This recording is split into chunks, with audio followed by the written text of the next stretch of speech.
et à tous. Donc ce cours, il est dédié à l'Ilou Nishmatam de Sarah Suzanne Gisèle Bat Mesaouda et de Gila Noah Ruth Bat Golda, qu'Hachem élève leur Neshamot parmi les Nashim Satkaniot d'Israël. On vient de lire dans Shvish El Pessah la paracha de Kriyat Yam Souf, de la mer qui s'ouvre. Et on sait que toute la base de Yetziat Mitzrayim, c'était d'inscrire dans le cœur des bénis Israël la Emouna. D'accord? Et que, en fait, Hachem, il aurait pu faire sortir les bénis Israël en 10 minutes. D'accord? Il aurait fait une catastrophe en Égypte. Les bénis Israël s'est sorti. Pourquoi il a fallu un an? On a dit le temps de faire les plaies. Pendant les plaies, aussi, elles auraient pu durer 10 minutes. Hachem, il aurait pu faire un tsunami. Et les bénis Israël s'est sorti. Pourquoi un an? On a dit c'était pas seulement pour punir les Égyptiens du mal qu'ils avaient fait aux bénis Israël, c'était aussi pour éduquer les bénis Israël pour qu'ils atteignent le niveau de Emouna. D'accord? C'est-à-dire que quand on a des événements qui arrivent dans notre vie, on doit toujours regarder des deux manières. C'est-à-dire que le fait que ça arrive, ça a un rapport avec moi, mais ça veut dire aussi que c'est un passage obligatoire pour devenir la personne que je suis devenu. Comme l'expérience dans le professionnel. D'accord? Quelqu'un, il passe par des étapes, des fois des hauts, des fois des bas, mais il sort grandi, il sort plus fort. Ça s'appelle la maturité, ça s'appelle la conscience professionnelle. Pareil, un couple, il passe par des hauts, par des bas, mais ils ont plus de maturité, ils ont plus de confiance, ils ont plus de solidarité, ils ont plus de communication, parce qu'ils sont passés par des étapes. C'est-à-dire qu'en vérité, la vie, c'est un process. Maintenant, il y a des gens intelligents, ouais, ils profitent du process, ils grandissent avec, parce qu'ils se sentent concernés. Et il y a des gens qui ne veulent pas grandir du process parce qu'ils ne se sentent pas concernés, alors qu'en fait, c'est eux les concernés. D'accord? Et c'est ça l'idée.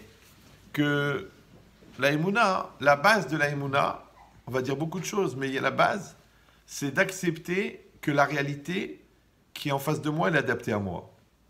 C'est la base de la Emouna. D'accord? Parce que plein de gens ils disent oui, je me suis marié trop vite, les enfants je ne les voyais pas comme ça, le business c'est pas du tout, la conjoncture, moi j'aurais voulu que ça soit différent. Beaucoup de gens par exemple qui sont amoureux d'une personne qui n'existe pas. Encore cette semaine j'étais au téléphone avec une jeune fille, elle me dit oui voilà, nanana.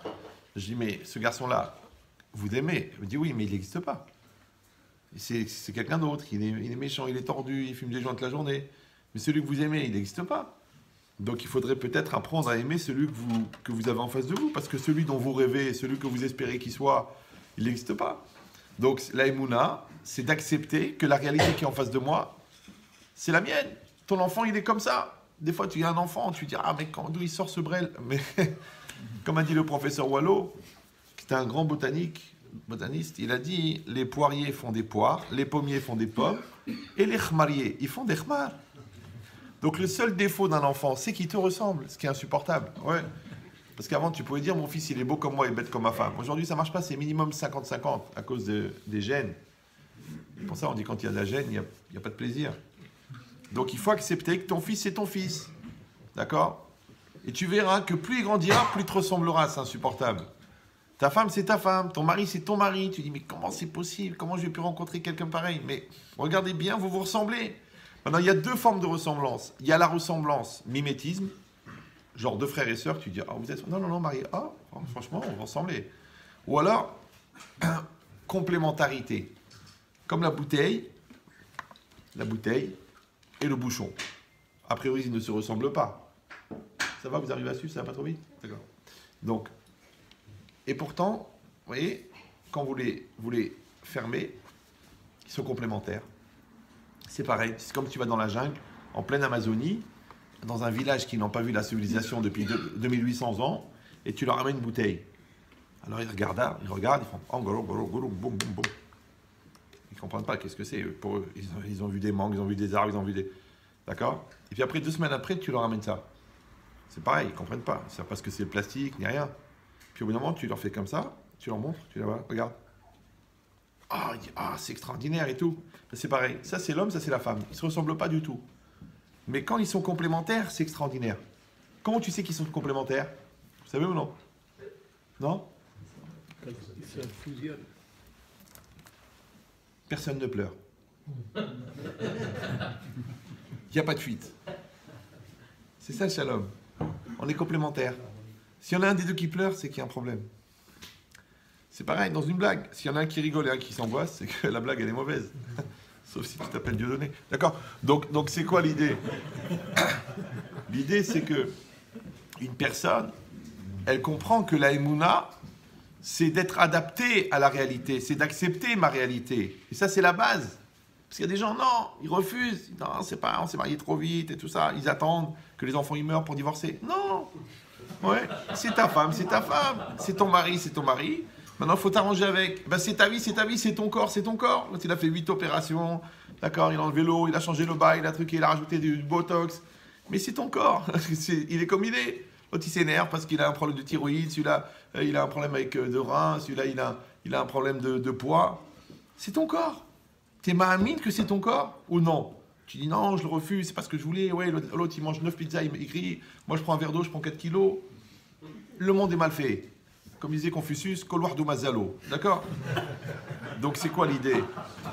L'idée, c'est que toi, tu dois accepter la réalité qui est la tienne. Ça, c'est la base d'Aïmouna. Et ce qui est intéressant, c'est que c'est même pas un problème de croyance. Parce que les gens ils disent non. Vous savez, je crois pas en Dieu, je crois pas. Donc, comment je rencontre des gens qui disent, je suis pas croyant. Je dis, vous n'êtes pas croyant? Il me dit, je suis pas croyant. Mais ça, vous y croyez? Il me dit, oui, bah, vous êtes croyant. Là. Si vous êtes croyant, vous n'êtes pas croyant.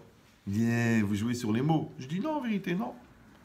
En vérité, c'est quoi la croyance? La croyance, c'est la capacité de s'impliquer dans une chose que tu ne vois pas. L'avenir, tu le vois? Non. Tu y crois? Oui. Donc, tu es croyant. Tu te maries, tu crois que tu vas continuer à être ensemble? Oui. Tu commences la médecine, tu espères finir ou ne pas mourir la veille de la remise des diplômes. Donc, tu crois. Tu es croyant. Ah, mais moi, je ne parlais pas de ça. Moi, je croyais de croire en Dieu. Mais c'est quoi croire en Dieu? C'est comme en géométrie. En géométrie, il y a un point A, un point B. Entre deux points, tu peux faire passer... Je vais peut-être baisser le niveau. Donc, Blainara, ça aurait pu être pire. Donc je dis, entre deux points, tu peux faire passer une droite. Jusqu'où elle va la droite? Plus l'infini. Donc la question, en vérité, la différence entre le scientifique et le religieux, c'est que le scientifique, il arrête la droite là où il pense, où il comprend. Et comme il comprend peu, donc la droite, elle est très courte. Ouais. Et le religieux, il prolonge la droite. Jusqu'où elle va? Plus l'infini. Plus l'infini. Mais dans toute la vie, c'est pareil.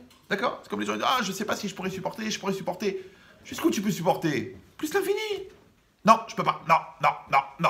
Eh ben meurs. Je veux dire, réfléchis. Ouais.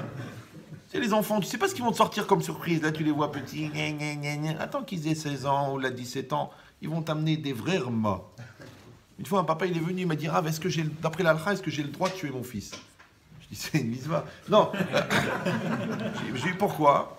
Il m'a dit, voilà, moi je suis pompiste, j'ai toujours travaillé au black, je reste centime par centime, j'ai pas de retraite, j'avais ramassé 72 000 €.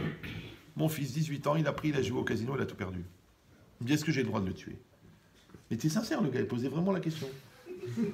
Moi je réfléchissais, la guillotine, le gaz. C'est quoi l'idée? L'idée, c'est que les enfants... Un papa n'a pas besoin d'aller chez le coiffeur, puisqu'il va s'arracher les cheveux. Les enfants, ils ont cette capacité de te rendre cinglé. Pourquoi en vérité? Pourquoi? Parce que les enfants, ils vont exprimer librement ce que toi, tu caches dans tes frustrations. Donc les compromis, en 2 mots, que tu fais avec toi-même, eux, ils ne les font pas. Comme si veux ou non. Donc tu ne vas pas supporter. Si toi, tu mens en cachette, par exemple, eux, ils vont mentir devant tout le monde. Toi, tu mets un menteur. Il va te regarder, il va dire. Ouais. Si tu le vois regarder des vidéos qui sont ni pour nous ni pour vous. Sur l'anatomie féminine. Ouais. Je dis, c'est assourd. Mais toi, tu les regardes en cachette. Oh, comme ça, c'est ça. Internet, tu cliques, et un jour, tu claques. D'accord? Donc, on verra les cas personnels après, si vous voulez. Mais l'idée, c'est ça. C'est de dire qu'en vérité, l'enfant, il va te renvoyer quelque chose. Maintenant, quand toi, tu te connais... Et toi, tu connais ta réalité, t'as pas de surprise, comme tu veux ou non. Parce que tu récoltes ce que tu sèmes. Tu mens. Après, tu dis personne ne me fait confiance. Mais t'es vrai ou quoi? Tu fais des embrouilles, de tralloyer de l'argent, magouille. Après, la brigade financière, ils te connaissent par ton prénom. Tu dis, mais baba, c'est la suite normale des choses. Toute chose, ouais. tu mets pas en place de communication avec ta femme. Mais ben, il n'y en a pas. D'où elle va sortir? Mais pourquoi? Attends, on regarde le cours du Rav. Mais non, il faut l'appliquer. Donc, ça veut dire que les gens, ils ont une espèce de décalage entre la réalité et eux. Alors, chez les goïms, on appelle ça l'inconscience. Chez les juifs, on appelle ça le manque d'Aïmouna. C'est ça l'Aïmouna. L'Aïmouna, c'est d'avoir un lien réel et concret avec la réalité. Ani Ma'amin. Ouais, je suis Ma'amin. T'es Ma'amin, n'aie pas peur. Les gens croient que c'est de la religion. Mais non, c'est pas de la religion. La preuve, tu trouves même des religieux qui sont pas Ma'amin. Bah oui, parce que quand le gars il est incohérent, il te dit il faut la sourde voler, il vole. Il y a un problème d'Aïmouna celui-là. Ouais. D'accord, il te dit la religion c'est important, après il fait des tralouettes. Donc il a un problème d'Emouna. Tout le monde a un problème d'Emouna, c'est normal. Pourquoi? Parce que l'Emouna, c'est le but ultime de la vie. Il faut bien savoir une chose. Je m'excuse si ça va en traumatiser parmi vous quelques-uns, mais que le niveau de perception qu'on aura de Dieu après notre vie, après la mort, il dépend du niveau de perception qu'on en avait de notre vivant. Vous me suivez ou là? Oui. Donc celui qui ici, il l'a pas vu, là-haut, on débranche la prise, ça fait. Ouais. Et celui qui l'a vu, qui l'a perçu dans ce monde-ci, il va le percevoir dans l'autre monde. Mais dans ce monde, tu ne peux pas le voir, Dieu. On ne peut pas le voir. On ne peut que le croire. Alors c'est quoi la croyance? Justement, c'est ça. C'est de pouvoir s'investir dans une chose qui ne se voit pas. C'est difficile. Des fois, de voir l'intelligence de son mari. Il faut y croire. L'amour de sa belle-mère, tu renonces, laisse tomber. D'accord? Donc c'est quoi l'idée? C'est que tu vois pas, mais tu crois. Tu crois. Donc maintenant, c'est comme si tu vas te jeter dans le noir. C'est comme un enfant. Un enfant, c'est comme s'il est dans un sac et tu essaies de l'éduquer. Mais tu vois pas sa tête, tu vois pas ses réactions, tu sais pas s'il prend bien, s'il prend mal. C'est compliqué. Jusqu'à ce qu'il ait 18, 19, 20 ans que tu commences à voir les fruits. En attendant, tu travailles en aveugle. Le business, c'est pareil. Tu es obligé d'y croire. Tu ouvres le magasin, tu commandes. Il dit ça marche pas, ça marche pas. Ah, mais si ça marche pas, tu retourneras à la caisse d'épargne. Il te restera juste les noisettes. D'accord? Donc, c'est tout. Tu veux gagner beaucoup d'argent. Il faut s'investir. Il faut prendre des risques. Mais c'est quoi prendre des risques? C'est avoir la Emouna. Donc, de toute façon, tout le monde a la Emouna. Parce que s'il n'y a pas d'Emouna, il n'y a pas d'avenir. Mais oui, comme ça, il explique le Rav Moshe Shapira, très religieux. Il dit que la Emouna, c'est l'espace que tu crées dans ton présent pour que ton futur existe. C'est-à-dire que si aujourd'hui tu ne crois pas à demain, il n'y a pas de demain. Moi, ils viennent chez moi dire, écoute, elle m'énerve, j'en peux plus, sa race, sa mère, les trucs, les Tunisiens, les Marocains. Je dis, attendez, je n'ai pas de temps à perdre. Vous y croyez ou vous y croyez pas? Ah, regardez ce qu'il m'a fait. Après que vous aurez vomi, vous y croyez ou vous y croyez pas? Il vous reste 5%, 10%, 2%, il reste quelque chose à quoi s'accrocher ou non? S'il n'y a pas, c'est pas bien de venir chez moi, quoi, pour être le énième spectateur de votre lourdeur. Et là maintenant, vous vous dites, on veut arranger les choses. Allez, on y va, on redémarre. Donc il faut qu'on ait un point d'appui dans le présent pour qu'il y ait un lendemain. Vous me suivez? Et dans n'importe quel domaine, c'est pas un business. Il faut que tu y crois aujourd'hui. Ton produit, il faut que tu y crois. Tes enfants, il faut que tu y crois. L'avenir, il faut que tu y crois. Donc c'est comme si la vie, c'était des wagons qui t'accrochaient l'un à l'autre. Donc il y a le wagon 1, le wagon 2, le wagon 3. Maintenant, dans le wagon 1, on a sacrifié un petit espace pour accrocher le wagon 2. Donc dans le wagon 2, on a sacrifié un espace pour mettre le wagon 3. Et ça s'appelle la Emouna, ça s'appelle l'espoir. Donc elle ne peut exister, la Emouna, que parce qu'on lui crée un espace. Si tu veux pas, soit parce que tu es athée, en vérité tu n'es pas athée, tu es juste ignorant, parce que même l'alphabet tu l'as pas fini. Il y a un temps de réactivité quand même. Hein. Ça doit être la moyenne d'âge. Donc c'est quoi l'idée? Ouais, les 3/4 des gens qui sont athées, en vérité, c'est des ignorants. C'est très rare, quelqu'un, il a fait 15 ans d'Yeshiva, il te dit « je suis athée ». C'est rare. En vérité, il ne savent même pas lire. C'est comme des gens qui viennent me dire « ah, mais j'ai une question sur la Torah ». Je dis « vous avez aussi une question sur l'ingénierie atomique ?» Il me dit « non, pourquoi? J'y connais rien. » Alors, c'est comme dans la Torah, il t'y connaît rien. Ferme-la. D'accord? Donc, non, ça veut dire va étudier, va apprendre. Après, tu as des questions. Moi aussi, j'ai des questions. Et alors? Moi, ça fait 18 ans que j'étudie 35 ans, non? Plus le temps d'avant, ça fait beaucoup. Mais pourtant, et Baruch Hashem. Mais quand tu cherches des réponses, tu trouves des réponses. Mais quand tu cherches des questions, tu ne trouves pas de réponse. Parce que tu es dérangé. Pourquoi? Parce que la question, elle est, je peux rester sur place. Mais la réponse, elle est, ah bah faut avancer maintenant, parce que tu as une réponse. Donc les gens, ils préfèrent les questions. Comment on appelle les questions en psychiatrie? Les prétextes. Ça, c'est un très grand professeur russe C'est lui qui a inventé la PNL. La PNL, vous l'avez connu ou non? De qui je me fiche, il s'appelle. Très grand professeur. De qui je me fiche. Ah, c'est que tu dois savoir, quand ça a été repris ensuite en France, ça s'appelle le FDG, c'est le taux de foutage de gueule. C'est-à-dire que tu dois savoir toi-même quand tu te fous de toi. Si tu ne le sais pas, c'est-à-dire que tu es toi-même victime de ton manque de sincérité. Donc la vraie question, c'est même est-ce que tu vis ta vie? Parce que tu ne sais pas que tu te fous de toi.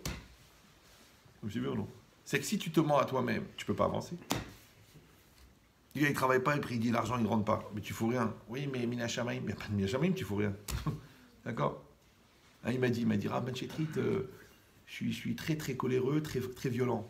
Est-ce que vous pensez que si on fait la Aliyah par le srout de la sainteté de la terre d'Israël, mes problèmes de couple vont se calmer? Je dis bien sûr. Il m'a dit oui. Je dis oui, si tu fais la Aliyah tout seul. Mais Baba, si t'es Brel ici, tu pars Brel, tu restes Brel.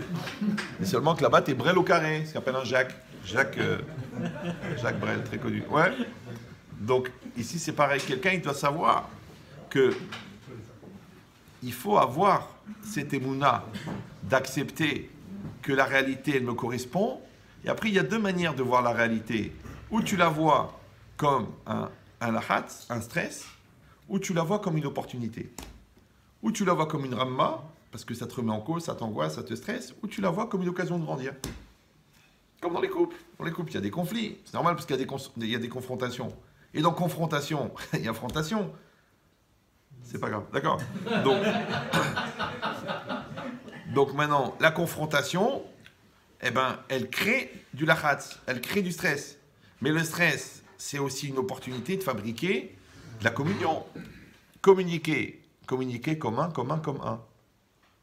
Donc quand on n'arrive pas à communiquer, c'est qu'en réalité, on n'arrive pas à communier. Mais le problème, c'est que pour communier avec l'autre, il faut déjà être en communion avec soi-même. Donc si tu es mal dans ta peau, si tu es angoissé, si tu es orgueilleuse ou orgueilleux, si tu es hystérique, si t'es dur, si tu es psychorigide, marocain, je l'ai déjà dit. D'accord. Donc, automatiquement, tu ne pourras pas avancer. Pourquoi? Parce que tu es convaincu, en deux mots, que c'est de la faute de l'autre. Mais si c'est de la faute de l'autre, qu'est-ce que tu fais sur la photo, toi? Vous connaissez Madame Chiche-Portiche? Vous connaissez cette histoire, non? Vous avez entendu déjà, non? Ouais. Madame Chiche-Portiche, elle va chez Madame Bénichou. Alors, non, elle dit à son mari, chérie, tu étais à la bar mitzvah des Bénichou? Elle dit non. Il dit le mari, non. Ah bon? Parce que j'étais chez Madame Bénichou, j'ai pris l'album photo de la bar mitzvah, et j'ai regardé 500 photos. Sur les 500 photos, il y a 498 photos, tu es dessus. Qui est là, avec les parents, avec les beaux-parents, avec le bar mitzvah, en train de taper dans le buffet, en train de draguer la serveuse. Enfin, tu es sur toutes les photos. Alors, comment tu peux être sur toutes les photos et ne pas avoir été à la bar mitzvah? Ben, c'est pareil dans la vie. Si toi tu dis je suis pas concerné, genre c'est toi qui es folle, c'est toi qui es fou, ben, c'est toi qui t'occupes des enfants, moi j'ai des soucis de la parnassa, ou si toi tu dis ouais de toute façon vous êtes tous comme ça, vous êtes tous pareils, et puis j'ai pas la tête, et ça me saoule, j'ai pas les nerfs. Donc qu'est-ce que tu fous sur la photo? Pourquoi le bon Dieu, il t'a mis dans une situation qui ne te concerne pas? Et tu dis oui mais je crois pas en Dieu de toute façon. Ok. Alors en physique quantique, on dit qu'un amas de molécules organisées ne peut se maintenir dans un espace que s'il est homogène avec la réalité qui l'entoure. Tu crois quand même à la physique quantique ou t'es vraiment nul? Non plus. Bon, c'est pas grave. Faut avoir vu la quantité de cerveau que t'as. C'est sûr que ça doit être un problème physique. D'accord? Mais c'est ça l'idée. L'idée, c'est que le fait d'être compatible avec une réalité, le fait d'être adapté avec une réalité, le fait d'être harmonieux, alors dans la vie, ça s'appelle la sociabilité, dans les circonstances, ça s'appelle la résilience, d'accord? Dans l'échange, ça s'appelle la communication. Dans les rapports, ça s'appelle la communion. Mais tu vois toujours qu'il y a un rapport avec les choses. Mais si toi, tu n'as même pas cette capacité d'accepter que tu as une réalité en face de toi, ouais, parce que tu es dans un déni de réalité. Mais je rappelle, pour les gens qui ne l'ont pas compris, que ce n'est pas parce que tu es dans un déni de réalité que la réalité disparaît. Ça, c'est comme les enfants. Les enfants, tu leur dis, il y a des devoirs? Non, il n'y a pas de devoirs. Lundi. Mardi, il n'y a pas de devoirs. Mercredi, le prof, il est mort. Et moi, combien? Combien ils meurent, les profs? C'est pas possible. Et jamais de devoirs. Non, en vérité, c'est un glandeur. Maintenant, l'enfant, il est bizarre parce qu'il donne une raison que tu peux facilement vérifier que c'est faux. Un peu comme le mari à 35 ans. Ouais, d'accord, ça sert à rien de mentir pour des trucs qui sont vérifiables. Mais pourquoi? Parce que c'est un rêve que tu as dans ta tête, que tu dis que quand j'ai donné une bonne raison, je suis débarrassé du problème. Hop, plus stress. Ouais, genre j'ai le dernier mot. Hop, hop, hop. Comme à la maternelle, j'ai tapé le plus fort. Mais papa, la réalité, elle est là. Ta fille, elle est anorexique, elle est anorexique. T'es content, t'es pas content, elle est anorexique. Ah, ça te déplaît, tu sais pas, c'est la faute à qui? Pourquoi? Qu'est-ce qui m'a fait le bon Dieu? Mais elle est anorexique maintenant. Qu'est-ce que tu fais maintenant? Qu'est-ce que tu fais? Oui, tu as une thérapie de famille, tu lui parles, tu lui dis que tu l'aimes, tu fais tchouva, tu manges des mésouzotes. Qu'est-ce que tu vas faire? Voilà, elle est anorexique maintenant. Voilà, ils ont trouvé une tache sur les poumons. T'es d'accord, t'es pas d'accord, ça t'énerve, tu trouves pas ça normal. Le rabbin t'a dit fais Shabbat, tu vois bien qu'elle a une forme de chalote, tu veux pas. J'avais un oncle comme ça qui a eu le cancer, je lui ai dit écoute, tonton, t'es prêt à faire une chimiothérapie? Il m'a dit oui. Alors je lui ai dit fais une shabbatothérapie. De toute façon, tu comprends rien ni l'un ni l'autre, dans les deux cas. Ça va. Là, tu détruis tout et tu espères sauver le reste. Et là, tu sauves tout et tu espères qu'il va te rester quelque chose. Ouais. Donc l'idée, c'est la même chose. Mais pour ça, encore une fois, il faut accepter. Alors où c'est marqué dans la Shira, ça? Parce que les bénis d'Israël, ils étaient devant la mer. Ils ont déjà vu les plaies d'Égypte. Ouais, ils ont vu des miracles, ils ont vu l'eau qui est devenue en sang, ils ont vu les sauterelles, ils ont vu les bêtes sauvages. Après, on leur a donné toute la richesse d'Égypte. Ils ont vu ça aussi. Ils ont vu les idoles d'Égypte par terre. Ils ont vu. Après, ils sont arrivés devant la mer. Ouais, ils ont vu la mer s'ouvrir. Ils ont vu les Égyptiens morts. Leurs tortionnaires, ils les ont vus devant eux. Et après, ils ont dit Zekeli ve'anveu. Ze'eli ve'anveu. C'est mon Dieu, ve'anveu, et je l'embellirai. Alors la Gemara, dans le Shabbat, Kouf Lamed Gimel, elle dit, c'est marqué là-bas, Abba Shaoul Omer, qu'est-ce qu'on apprend de Zekeli ve'anveu? Je déforme Keli, parce que c'est le nom d'Hachem, ouais. Il dit, Ma'urachum ve'chanoun, afata te'rachum ve'chanoun. De la même manière qu'Hachem, il est miséricordieux, toi aussi, tu dois être miséricordieux. Rachid explique là-bas sur place, il dit, Ave domelo, ressemble-lui. C'est-à-dire qu'il y a une mitzvah de ressembler à Dieu. Maintenant, où c'est marqué dans le pasouk? Il dit parce que c'est marqué An ve'u, tu coupes le mot en trois, Ani ve'u. Ani ve'u, moi et lui.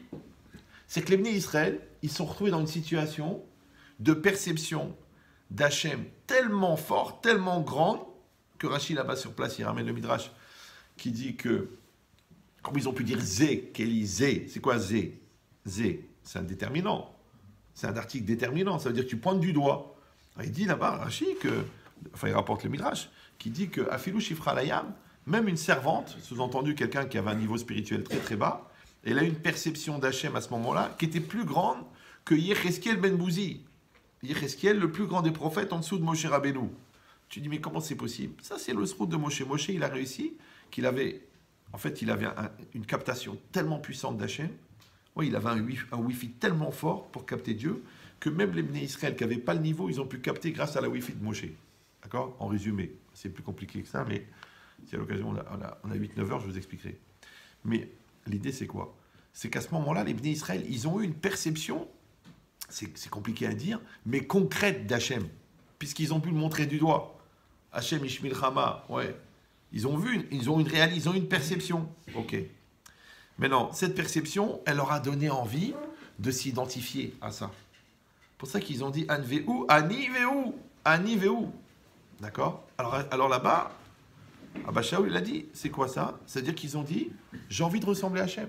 Quand tu vois un rave, ouais, qui est beau, qui est intelligent, qui est grand, qui est... Bon, tu as envie de lui ressembler. Tu as envie? Quand tu vois un prof, tu dis, ce prof, il m'a donné l'amour des mathématiques. Tu as envie de lui ressembler? Cet homme politique, c'est un mentor. Ou un menteur, ça dépend du niveau. Ouais. Tu as envie de lui ressembler? C'est quelqu'un qui t'impressionne, quelqu'un que tu vois. Ça. Alors, imagine le niveau de perception qu'ils ont eu les Bnei Israël, qu'à ce moment-là, ils ont voulu ressembler à Hachem.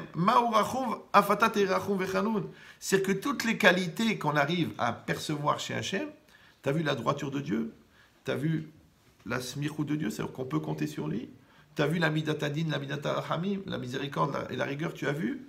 Tout ce que tu as vu d'Hachem, tu dois ressembler à Dieu. C'est ça, Ma'urachou, ouais. Mais ça veut dire quoi? Ça veut dire qu'eux, ils ont eu cette perception-là de Ani Ve'u. Mais ça veut dire quoi? Pousse encore. C'est quoi un Niveu? Quand ils ont vu que l'eau, elle est devenue en sang, que la mer, elle s'est ouverte, ils ont compris que qui c'est qui contrôle la nature? C'est Dieu. Donc Dieu, c'est la nature. Ouais. Quand ils ont vu que la plus grande des civilisations de l'époque, les Égyptiens, ils ont été jetés par terre par un peuple d'esclaves, ils ont vu que qui c'est qui maîtrise l'histoire? C'est Dieu. Ouais. Qui c'est qui organise les civilisations? C'est Dieu. Qui c'est qui maîtrise le temps? C'est Dieu. Qui c'est qui maîtrise l'espace? C'est Dieu. Donc en fin de compte, ils ont compris que, en fin de compte, il n'y a que lui. Après, si tu pousses encore un petit peu plus loin, c'est quoi la réalité? D'accord? C'est de la matière. C'est quoi de la matière? Qu'est-ce qu'il a dit Albert? Quand on n'a jamais retrouvé les téphilines, qui étaient finalement d'une intelligence relative. C'est pas grave. Vous avez un taux de réactivité qui est proche du coma. Je ne sais pas ce qu'ils ont vu dans l'eau des viands, mais... Donc, non, j'ai besoin des blagues pour savoir si vous suivez, parce qu'il y a des gens qui te regardent en bougeant la tête, comme le chien en plastique à l'arrière de la R12. Ouais. Mais on ne sait pas s'ils suivent. Albert Einstein, ouais. Il a dit E égale MC2. C'est quoi E égale MC2? Ben, en fait, le monde entier, en effet, tout l'univers, c'est que de l'énergie. Ok. Maintenant, l'énergie, c'est quoi? Eh ben, le constituant principal de la matière, puisqu'il n'y a rien d'autre. Il dit le Rav Munk, il dit l'énergie dont parle Einstein, c'est le Ratzon Hashem, c'est la volonté d'Hachem.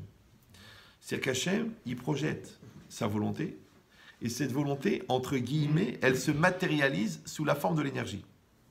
Je sais que c'est un petit peu abstrait. Il y a un cours de Ben Chetrit, si vous voulez, qui s'appelle Toute la lumière sur la lumière. Prenez 1h30 pour l'écouter, une vingtaine de fois. À l'époque, il y avait un chercheur au CNRS spécialisé de la lumière. Il m'a dit, écoute, ton cours, il a 10 ans d'avance sur nous. Je dis, je sais pas, moi je t'amène des références qui ont 2000 ans. Donc il avait un peu...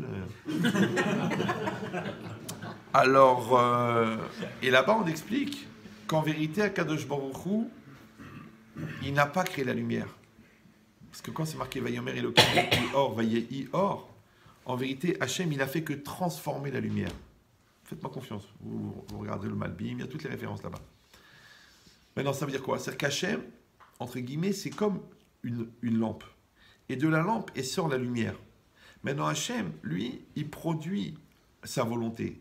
Sa volonté, elle passe par 10 transformateurs, qu'on appelle en Chassidut les sphirotes, et qui va donner l'énergie viable qui apparaît dans la réalité. Et cette énergie-là, elle constitue la matière. Donc ça veut dire qu'en temps réel, Akadosh Baruch Hu, il envoie sa volonté pour faire exister la matière. Maintenant, dans la matière, il y a 2 formes d'énergie. Une énergie de base, comme nous on dit Hachem, il a créé le monde. Qu'est-ce qu'il a créé? Il a créé une masse d'énergie. D'accord? Après cette énergie, il l'a transformée. Rien ne se crée, rien ne se perd. Tout se transforme. Donc il y a cette énergie-là de l'époque qui est la masse d'atomes qui ne changera pas jusqu'à la fin des temps. Mais il y a une autre énergie qui est l'énergie structurante, d'accord, qui donne la forme à la matière, ce qu'on appelle en français la structure énergétique de la matière. Maintenant, nous, cette énergie structurante qui donne la forme à la matière, on appelle le Ratzon Hashem. Donc il y a une volonté d'Hachem structurante qui donne la forme à la matière. Vous me suivez ou non? Oui ou non? Maintenant, qu'est-ce qu'on a d'Hachem, nous? Qu'est-ce qu'on a de Dieu? Dieu lui-même, tu ne peux pas l'aborder, tu ne peux pas le toucher, tu ne peux pas le voir. Qu'est-ce qu'on a? On a seulement l'expression de sa volonté. Or, qu'est-ce que c'est la volonté? C'est le moteur de l'acte. Donc, quand vous parlez de quelqu'un, vous parlez du nom de quelqu'un. Maintenant, il y a 2 natures dans le nom. Il y a le nom donné à l'état civil, par les parents, et il y a la réputation. C'est quoi le Shem Tov, Shem Mishem Tov? C'est quoi un bon Shem, un bon nom, un renom? Le nom, en fait, c'est l'image complexe formée par l'ensemble des actes perçus. Donc, si vous avez quelqu'un qui a beaucoup d'actes de générosité, il a une réputation de généreux. Quand vous avez quelqu'un qui a beaucoup d'actes d'hystérie, il a une réputation d'hystérique. D'accord? Quand quelqu'un il a une tendance vraiment à paniquer, il a une tendance espagnole, puisqu'il se panique. D'accord? Donc maintenant, ça veut dire quoi? Ça veut dire que le nom de quelqu'un, il est, attention, l'expression des actes perçus. Les actes, eux, ils sont l'expression de la volonté. Pourquoi on est jugé sur un acte? Parce que cet acte-là, il est véhiculé par une volonté. Donc l'acte, il exprime la volonté. Vous me suivez toujours ou non? La volonté, on a dit que c'est quoi? C'est le ratson, c'est cette énergie qu'Hachem y met pour faire exister le monde. Donc vous avez le nom, d'accord, l'acte et la volonté. Ça va toujours? Super. Maintenant c'est intéressant parce que ratson, la volonté, c'est la même valeur numérique que Shemo, son nom. Maintenant, si on dit que toute la réalité, elle est qu'énergie, et que l'énergie, c'est quoi? C'est organisé, c'est la matière. Et la matière, c'est l'acte. Et l'acte, c'est la perception qu'on a de Dieu. Donc, toute la réalité, c'est Dieu. Comme une personne, qu'est-ce que tu connais de cette personne? Tu dis, attends, tu rigoles, tu sais qui c'est cette personne? Tu crois? Même ta mère, tu la connais pas. Même ton père, tu le connais pas. Seulement quand tu perds la personne, les gens, ils se réunissent, ils te racontent, tu sais qu'est-ce qu'elle m'a fait, regarde ce qu'elle m'a fait. Le gars, il dit, attends, je connaissais pas ma mère. Mais tu l'as connue quand? Tu l'as connue 20 ans, 30 ans, 40 ans. Mais avant, tu l'as connue jeune fille, tu l'as connue avant, tu l'as connue à l'école, tu l'as pas connue. Donc en vérité, tu vas réunir tous les gens qui l'ont connue et tu vas créer une image globale de la mosaïque de tous les gens qui l'ont perçue. Ça va? Mais de la même manière, quand on parle d'Hachem, je vous rappelle que même Hachem, on l'appelle Hachem. Hachem, on l'appelle Hachem. Hachem, ça veut dire quoi Hachem? Hachem, c'est le nom. Alors pourquoi Dieu, on l'appelle le nom? On devrait l'appeler Dieu, parce que c'est son nom. Non, Dieu, on l'appelle le nom, parce qu'en fait, le nom, c'est la représentativité de la personne. Donc si toi, tu es là et moi, je suis là, et on parle de Yaakov, qui n'est pas là, le fait de dire son nom, c'est faire exister Yaakov ici. Et bien nous aussi, on a de Dieu que la projection de l'existence qu'on lui donne par la perception de sa volonté dans le monde. C'est pour ça qu'on ne parle que du nom de Dieu. Les Maran Hashem, Baruch Hashem, Chilul Hashem, Kiddush Hashem. On ne parle jamais de Dieu. On parle que du nom de Dieu. Or, le nom de Dieu, c'est quoi? Encore une fois, c'est l'image complexe formée par la perception de ses actes. Comment on appelle les actes de Dieu? L'ashgacha, l'intervention divine. Maintenant, tu peux voir Dieu dans la réalité ou non. De la même manière, tu peux voir ton mari dans ses actes. Tu peux voir tes enfants. Tu peux voir le business. Tu peux voir la bracha. Tu peux voir la klala. Ça dépend si tu vois ou tu ne vois pas. Maintenant, comment on appelle la capacité à voir les choses qui ne se voient pas? On appelle la croyance. C'est ça la Emouna. Tu crois dans ce magasin, toi? Ouais. En business, on dit tu sens le deal. Tu le sens ou tu le sens pas? Parce que là, on va commander là, 100 000 pièces. T'es prêt là? Il faut y aller là. Après, il va falloir prendre les centrales d'achat, il va falloir y aller. Tu le sens ou tu le sens pas? Ouais, pourquoi pas? Il paraît que c'est une bonne idée. Et toi, qu'est-ce que t'en penses? Ah, donc toi, t'es pas convaincu, toi. Fais attention, Baba. Parce que pour que la bracha, elle vienne, il faut un tuyau. Le tuyau, c'est ta croyance. Tu crois pas que tu vas avoir l'examen, tu vas le rater. Tu crois pas que tu sais conduire, ne prends pas le volant. Tu vas tuer des gens, toi. Tu crois pas dans ce que tu dis à ta femme je t'aime, mais t'es pas convaincu que tu l'aimes vraiment, parce qu'elle a grossi, parce que sa sœur elle est jolie. Fais attention parce que les gens, ils n'entendent pas ce que tu dis, ils entendent ce que tu penses. Maintenant quand tu dis ce que tu penses, quand tu parles, les gens ils entendent ce que tu penses. Mais quand toi tu ne penses pas ce que tu dis, les gens ils n'entendent pas ce que tu dis puisque tu ne le penses pas. Ça va? T'as compris ou non? C'est que si tu dis à ton mari, ah qu'est-ce que tu es intelligent, mais dans ta tête tu dis, qu'est-ce qu'il est mal, eh bien il va se sentir mal. Si tu dis à une femme, je t'aime, et dans ta tête tu dis, qu'elle crève, qu'elle s'étouffe. Une fois quelqu'un il m'a dit, Rabbi Chetri, ma femme est laxative. C'est-à-dire qu'elle génère chez moi le transit. Ouais, non? C'est-à-dire qu'elle est sciente, mais avec un H en plus. C'est pour ça qu'il prend tellement de H, justement, pour pouvoir assumer ce H. Aspirer. Je dis, tu veux la vérité ou un truc qui te fait plaisir? Il me dit, je veux la vérité. Je dis, les femmes qui sont embêtantes, c'est parce qu'elles ne se sentent pas aimées. Donc elles vont t'embêter jusqu'à ce que tu vas dire, mais bien sûr que je t'aime. Mais si tu avais donné l'amour qu'il avait besoin, t'as déjà vu quelqu'un qui a mangé 2 assiettes de Dafina qui demande une choucroute?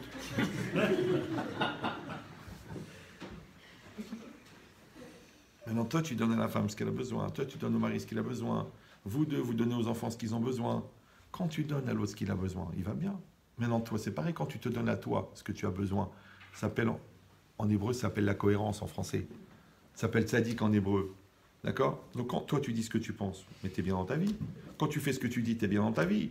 Quand tu connais une halakha, tu appliques une halakha. Quand tu dis une chose et tu la penses, tu dis je t'aime et tu penses je t'aime, il n'y a pas de problème. Mais si tu dis je t'aime parce qu'il paraît que c'est important pour le shalom bayit, mais toi au fond, ça t'étouffe. Alors qu'est-ce que tu viens pleurer des conséquences alors que tout le monde sait que les conséquences, c'est que le séquencement de la vie. La vie, c'est des séquences. Il y a les bonnes et les mauvaises. Ça s'appelle les conséquences. Donc celui qui voit les séquences et qui dit, attends, là, il faut bosser, là. Là, il faut se remettre en cause. Là, il faut travailler. Là, il faut s'investir. Là, il faut être sincère. Là, il faut avoir la Emouna. Là, il faut la Kedusha. Là, il faut la pureté. Il n'y a pas de problème. Mais celui qui il a la réalité devant lui, et à part ça, lui, il a sa façon de voir, soi-disant, monsieur, il est un télo. Ouais. Il est en décalé entre lui et son vécu. Le vécu n'étant plus nourri par la croyance, il ne fonctionne pas. Tu me suis ou... C'est comme si la batterie elle est morte. Ou tu as l'alternateur qui ne marche pas. Tu fais pourquoi elle ne démarre pas? Je ne comprends pas, j'ai changé la batterie. L'alternateur. Ah, c'est l'alternateur. Tu vois, c'est le truc qui va prendre le courant de la batterie qui va aller au moteur. Il ne marche pas. Donc le mec, il a fait 10 ans d'Yeshiva, mais à part ça, il a très peur pour la parnassa. Ok, d'accord. Celui-là, il a fait 10 ans de psychologie, mais il est complexé, mais c'est-à-dire c'est une névrose vivante. Je comprends, mais toutes les études que tu as fait, mais justement, c'était pour me soigner, mais je n'ai pas fini le cycle. D'accord? Tu vois, qu'est-ce qui se passe? Que tu n'es pas entier. Et bien ça s'appelle que tu ne perçois pas le où. Ouais, c'est-à-dire qu'un juif, normalement, hein, il doit beaucoup étudier la Torah pour être capable de voir Hachem partout. C'est ça qu'on est à Kol. Hachem, il est propriétaire de tout. Et si tu vas dire, bah, j'arrive pas. Je te dis, les 3/4 des gens, ils sont ignorants. Moi, je parle avec des non-juifs, avec des athées, avec des juifs très religieux, avec des rabbanim, avec des tzadikim, avec des rechaïm. Mais il y a une base qu'il faut avoir dans la religion. C'est la cohérence. Si tu n'es pas cohérent, tu n'as pas un problème de religion. C'est que tu n'es pas cohérent. C'est facile. C'est comme si tu jures sur la tête de ta mère que tu ne remettras pas d'essence dans ta voiture. Je peux te dire, sans aucun doute, et sans remettre en cause ton libre arbitre, quand est-ce qu'elle va tomber en panne, la voiture. Si tu jures sur la tête de ta mère que tu ne vas pas mettre de la bonté et du respect dans ton couple, je peux te dire combien de temps il va durer. Maintenant, si tu mets de l'essence, mais au lieu de mettre dans le réservoir d'essence, tu mets dans le réservoir d'essuie-glace, ne viens pas me dire pourquoi la voiture, elle ne démarre pas. Toute la vie, c'est comme ça. Donc ça veut dire quoi? C'est qu'il y a une réalité, qu'il y a une question, et toi, tu contiens la réponse. Réponds à la question. C'est comme on appelle répondre à la question, Emouna. Mais quand toi, tu dis non, ma femme, elle est folle. Mon mari ne comprend rien. De toute façon, je perds mon temps avec lui. Mes enfants, c'est pas ça. Alors, quand ils sont petits, ils ne comprennent rien. Quand ils sont grands, ils ne m'écoutent plus. Alors, pourquoi le bon Dieu t'a envoyé? T'as un problème avec un voisin. Pourquoi le bon Dieu t'a envoyé? T'as du bien. Pourquoi le bon Dieu t'a envoyé? Tu dois apprendre. Maintenant, tu ne peux pas apprendre puisque tu ne comprends pas que tu es concerné. Comme tu veux, non? Les Bnei Israël, ils sont arrivés à un niveau où ils ont compris que ce n'est pas la menace iranienne et l'ouragan et le décollement de la croûte terrestre ou alors le déchirement de la zone de Khababa. Ils ont compris qu'il n'y a que Hachem. Il n'y a que où. Et en face, qu'est-ce qu'il y a? Ani. Ani, Véo. Alors vous allez dire la question la plus intelligente du monde, parce que là on a parlé de où. Donc Dieu sait tout. Il y a un truc intéressant. Vous allez sur Internet, vous cherchez, ça s'appelle la théorie du tout. Ouais. Que tout l'univers, il est un. C'est très intéressant. Parce qu'en vérité, ça reprend des grandes bases de la Emouna juive. C'est qu'en vérité, tout l'univers, il est un. Tout l'univers, c'est un seul élément. Parce que toi, tu dis, bon, ici, il y a la France, là-bas, il y a l'Amérique. Mais non, c'est un. Après, tu dis, bon, après, il y a l'espace. Mais c'est encore un. Après, il y a Jupiter, mais c'est encore un. Tout est relié. Tout est relié jusqu'au bout de l'univers. En vérité, tout l'univers, c'est un seul objet. Si tout l'univers, c'est un seul objet, c'est un seul endroit. Si c'est un seul endroit, ici et là-bas, c'est le même endroit. Le temps, c'est pareil. Tout l'univers, c'est un seul temps. Nous, maintenant, on oublie. Ça s'appelle le passé. On ne connaît pas, ça s'appelle l'avenir. Et ce qu'on vit, c'est le présent. Mais en vérité, tout le monde, c'est que du présent. Le présent, c'est quoi? C'est quoi le temps? C'est un présent qui dure, ouais, ou un présent qui apparaît au fur et à mesure que le passé disparaît. Et l'infini temporel, c'est quoi? C'est un présent qui dure à l'infini, ou c'est le non-temps?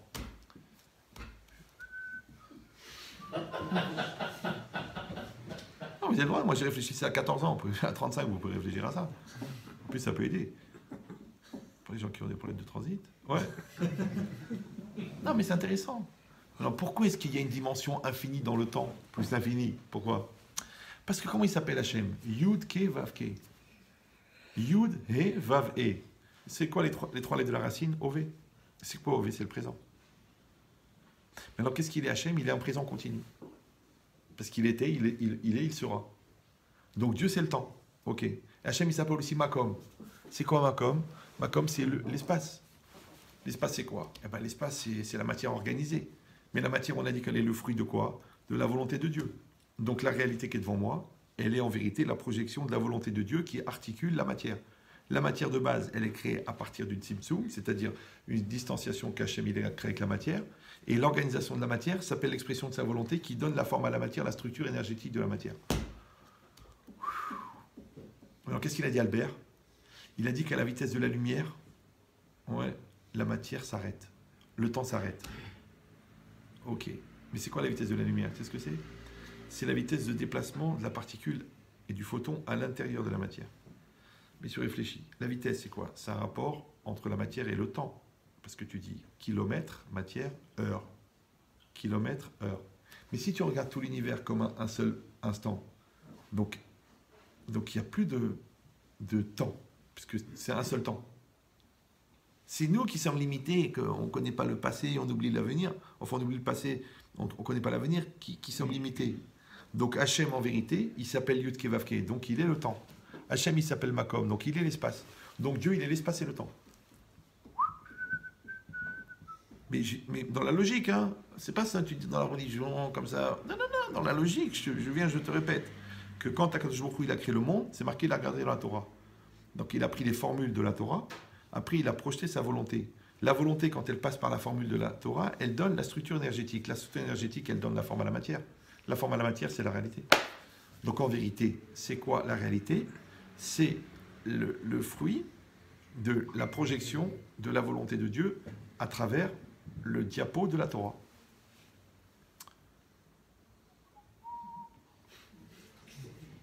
C'est pour ça que les alchimistes, en fait, c'est quoi? C'est les descendants des Mekoubalim qui transformaient la matière, comment? En utilisant des noms divins. Or, comme Dieu, il a créé le monde avec des noms divins, puisque le Ramban, il dit que toute la Torah entière, ce ne sont que des associations de noms divins, c'est que quand tu prends la Torah, le Chumash, vous prenez le Chumash, Bereshit, Bar Elokim, ouais, Bamidbar, Vaikra, Hashem El Moshe, ça c'est le Pshat. Mais si tu prends toutes les lettres de la Torah, tu les mets en carré comme ça, d'accord? Il y en a 212 000.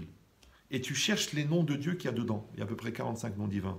Quand tu as utilisé toutes les lettres, il n'y a plus de lettres de libre.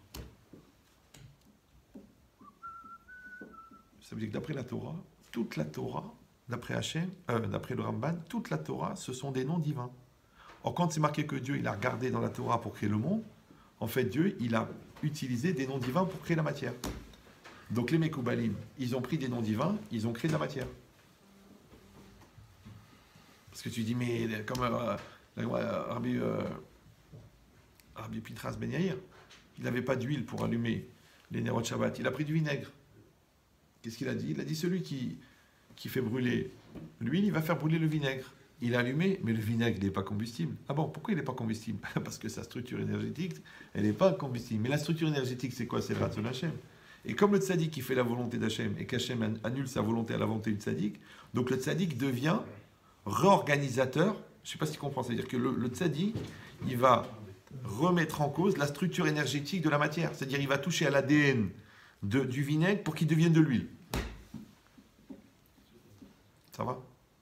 Donc tout ça, ça veut dire que quand on dit que Hachem, il est tout, vous avez compris, c'est pas des idées. Là, on a fait une démonstration, on s'est baladé ensemble entre la physique, la physique quantique, la chimie. Ouais, c'est-à-dire que c'est ça la réalité.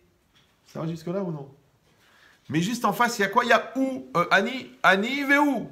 On a fait la partie. Maintenant, c'est quoi Annie, Annie, c'est je, c'est l'homme. Ok, qu'est-ce que c'est un homme? Tu dis un homme, un costard, un contexte, une famille, une culture, une approche, une réalité. Ouf. Je vous fais une démonstration rapide. Ça va nous faire gagner à peu près 10 ans de philo et à peu près 14 ans de yeshiva. Écoutez bien. Imagine un homme qui a perdu les 2 bras, lo alenu simsilenu, dans un accident de moto. D'accord? On doit lui greffer 2 bras.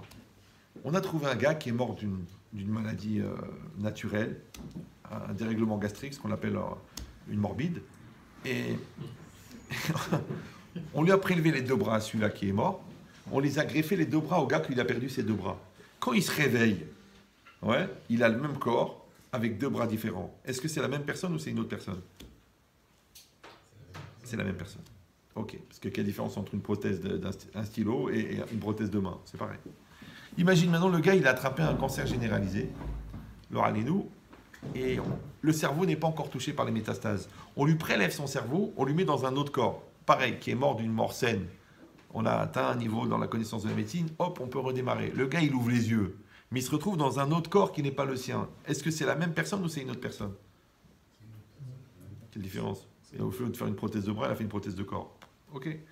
C'est la même personne. Maintenant, imagine que même le cerveau, il est touché. Ouais.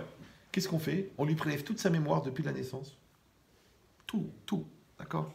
À Oujda, là-bas, en 42, ouais. Après la maternelle, après le truc, après l'école, l'adolescence, la vie, la numéro de compte, le truc, le téléphone de sa maîtresse, tout. Jusqu'au matin de l'opération. On met tout dans une clé USB. Bon, 8 Go, il n'a pas beaucoup vécu, le gars.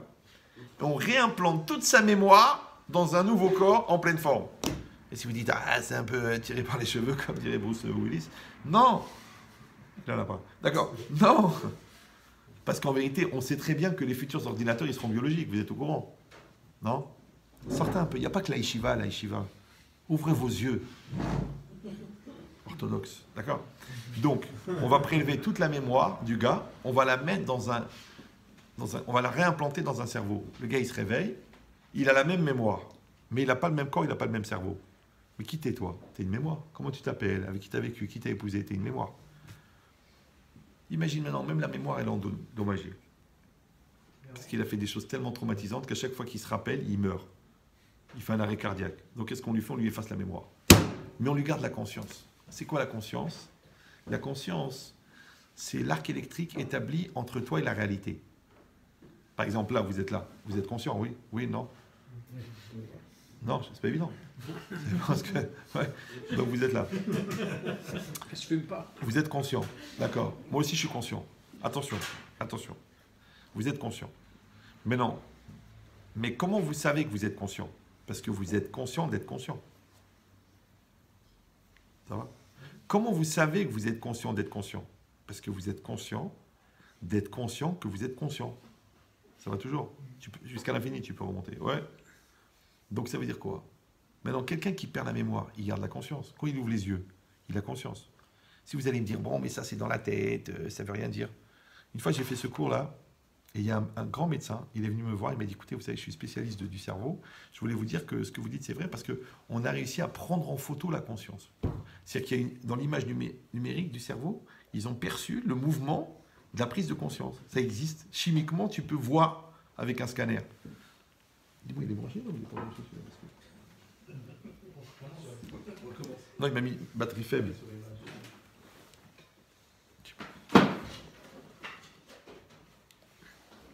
Non, parce que là, le dernier coup du Yitzhara, ça serait qu'il s'arrête en plein milieu. Elle a du mérite, hein, votre femme. Ouais, 223, 224 et 167. Donc ça veut dire quoi? Ça veut dire qu'en vérité, un homme, écoutez bien, c'est ni un corps, ni une mémoire, c'est une conscience. Maintenant, imagine, je prends la conscience de la personne et je la réimplante chez une autre personne qui est morte. Elle se réveille à la conscience. Donc, elle est elle. Et si tu réfléchis bien, en vérité, Qu'est-ce qu'on fait toute sa vie? On développe sa conscience. Ouais. Maintenant, cette conscience, elle a des facettes. Avec ta femme, tu vas développer la conscience maritale. Avec tes clients, tu vas développer la conscience professionnelle. Avec tes enfants, tu vas développer la conscience parentale. Avec la religion, tu vas développer ta conscience de Dieu. C'est quoi la crainte de Dieu? C'est une conscience exacerbée que Dieu existe et que Dieu intervient. Maintenant, si tu as la connaissance que Dieu existe, mais tu n'as pas la conscience que Dieu existe, c'est que la croyance n'est pas rentrer dans ta réalité, tu n'as pas un problème de religion. C'est que tu es un peu... Tu as du trop... Non, c'est vrai, des fois, les gens, ils veulent suivre une ligne, mais après, ils y aspirent sous prétexte qu'elle est blanche. Non. Oui, ils suivent, c'est normal. Chacun a besoin de trouver son héroïne. Non, c'est vrai. Ça va? Donc, c'est quoi l'idée? Restez concentrés en un seul mot. Donc, qu'est-ce qui est marqué ici? Ici, c'est marqué qu'un homme, en vérité, c'est quoi? C'est une conscience. C'est tout. D'accord? C'est pour ça que, comment on appelle un inconscient en hébreu? Esiarda'at. Eno barda'at. Qu'est-ce qu'ils disent les Chachamim? En aniout ka'aniout da'at. Le da'at, c'est la conscience. Donc quand quelqu'un est un tumble, ou quelqu'un il est à côté de la plaque, ou quelqu'un il n'est pas un papa sérieux, ou quelqu'un il n'est pas un mari investi, ou quelqu'un il n'est pas une maman, c'est-à-dire qu'elle n'a pas conscience de... Maintenant, tu n'as pas conscience de ton rôle, tu n'as pas conscience de ta responsabilité, tu n'as pas conscience... Mais tout ça là, toute cette conscience, c'est quoi? Encore une fois, c'est le lien que tu as avec la réalité. Donc un inconscient, quand tu l'écris en 3 mots, ça vient même une science. Inconscient, d'accord? Ça veut dire que tu n'es pas dans ta réalité. On a dit que c'est quoi la Emouna? C'est le lien que tu entretiens avec la réalité. Donc, qu'est-ce que c'est un homme? C'est une conscience. Alors, tu sais comment on appelle la conscience? Ani. Maintenant, la conscience, où elle existe ou elle n'existe pas? Comment on dit Ani? Ani, c'est quoi? Ani, je. Ouais. Et Ani, ça s'écrit Aleph Nun Yud. C'est les mêmes lettres que Aïn. Aïn, c'est quoi? N. Le néant. D'accord? Donc, en vérité, où tu vas développer une conscience, où tu vas être le néant. Donc quand les gens ils te disent « Excusez-moi, j'étais pas conscient, excusez-moi », moi le pire que j'ai entendu, dans toutes les insultes que j'ai pu entendre, j'en ai entendu des insultes, mais la plus insultante, c'est quand je parle à quelqu'un de quelque chose qui le concerne, de sa fille, de son fils, de sa femme, de son mari, et qui me dit « Effectivement, je... » Regarde, écoute le mot, écoute, il est violent, hein. Vous êtes bien là, vous êtes fragile psychologiquement. Ouais. Il m'a dit, je dis « Mais comment tu as pu tromper ta femme pendant 10 ans ?» La phrase, écoute la phrase. J'ai pas eu la présence d'esprit. Vous parlez français, non? Non? Parlez français si vous voulez rester, sinon apprenez l'arabe.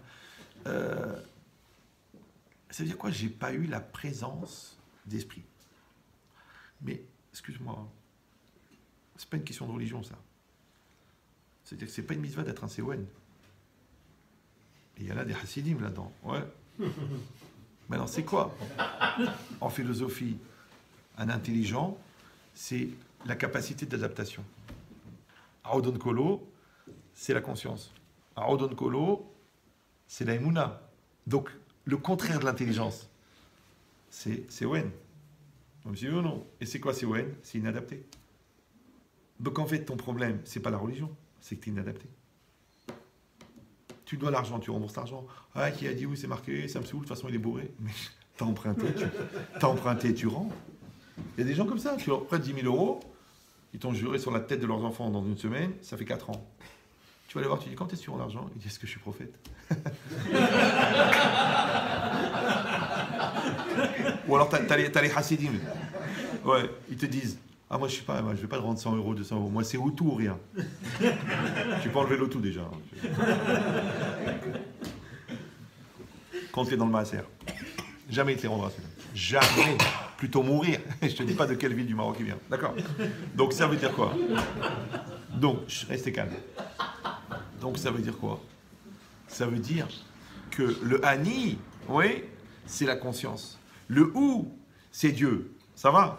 Donc, Ani Véou, en fait, si vous prenez la photo, c'est Dieu en face de l'homme. Si vous n'avez pas compris ça, c'est que je ne suis pas pédagogue. Vous avez compris là ou non? Les femmes, elles ont compris, les hommes? Ouais, c'est très très important. Là, vous venez de faire une quinzaine d'années de Shiva, là, vous vous rendez pas compte. Ouais, je répète, il y a Hachem et l'homme. Mais en fin de compte, dans l'univers, il n'y a que ça. Maintenant, bon, la confusion, elle vient du fait qu'on est plusieurs. Mais si tu réfléchis bien, un homme dans sa vie, il est seul. Au fond, on est seul. Tu dis non, les amis, l'ambiance, le tzibour, la keïla, l'humanité, le monde entier. Non, non, non. Mais non, à Botaï, c'est pas de la névrose, mais devant le cancer, t'es seul. T'as déjà vu un gars qui dit bon, on partage la tumeur. Tu meurs de rire, ouais. D'accord. Il n'y a pas. Qu'il y a une dette, on partage. Ah, ça paye un peu la solidarité. Mais au fond, t'es seul. La responsabilité, t'es seul. Ouais. Donc en vérité, l'homme, il est seul.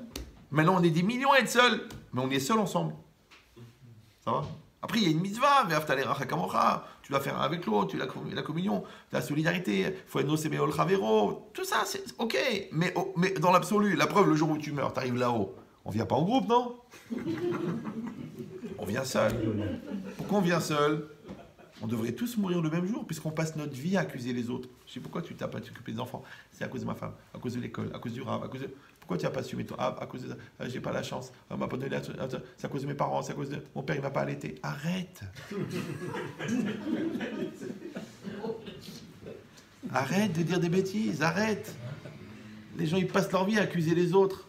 Alors si puisque chacun s'accuse, parce que tu as compris que quand tu accuses ton père, il t'accuse à toi. Il dit, mais combien de fois je t'ai expliqué? Et toi, tu dis, ouais, mon père, il était dur avec moi. Mais il dit, t'as oublié tout le bien que je t'ai fait? Donc, si le père accuse le fils et le fils accuse le père, les deux, on leur décerne d'ailleurs le prix du monsieur accuse, qu'on appelle le sire accuse, d'accord?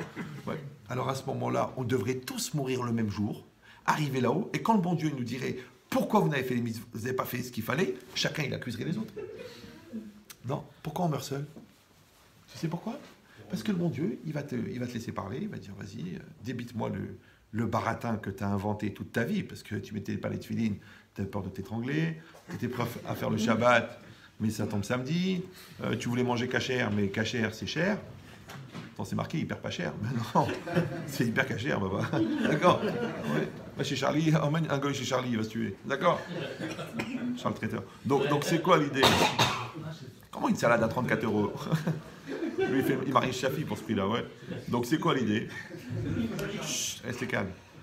Donc c'est quoi l'idée?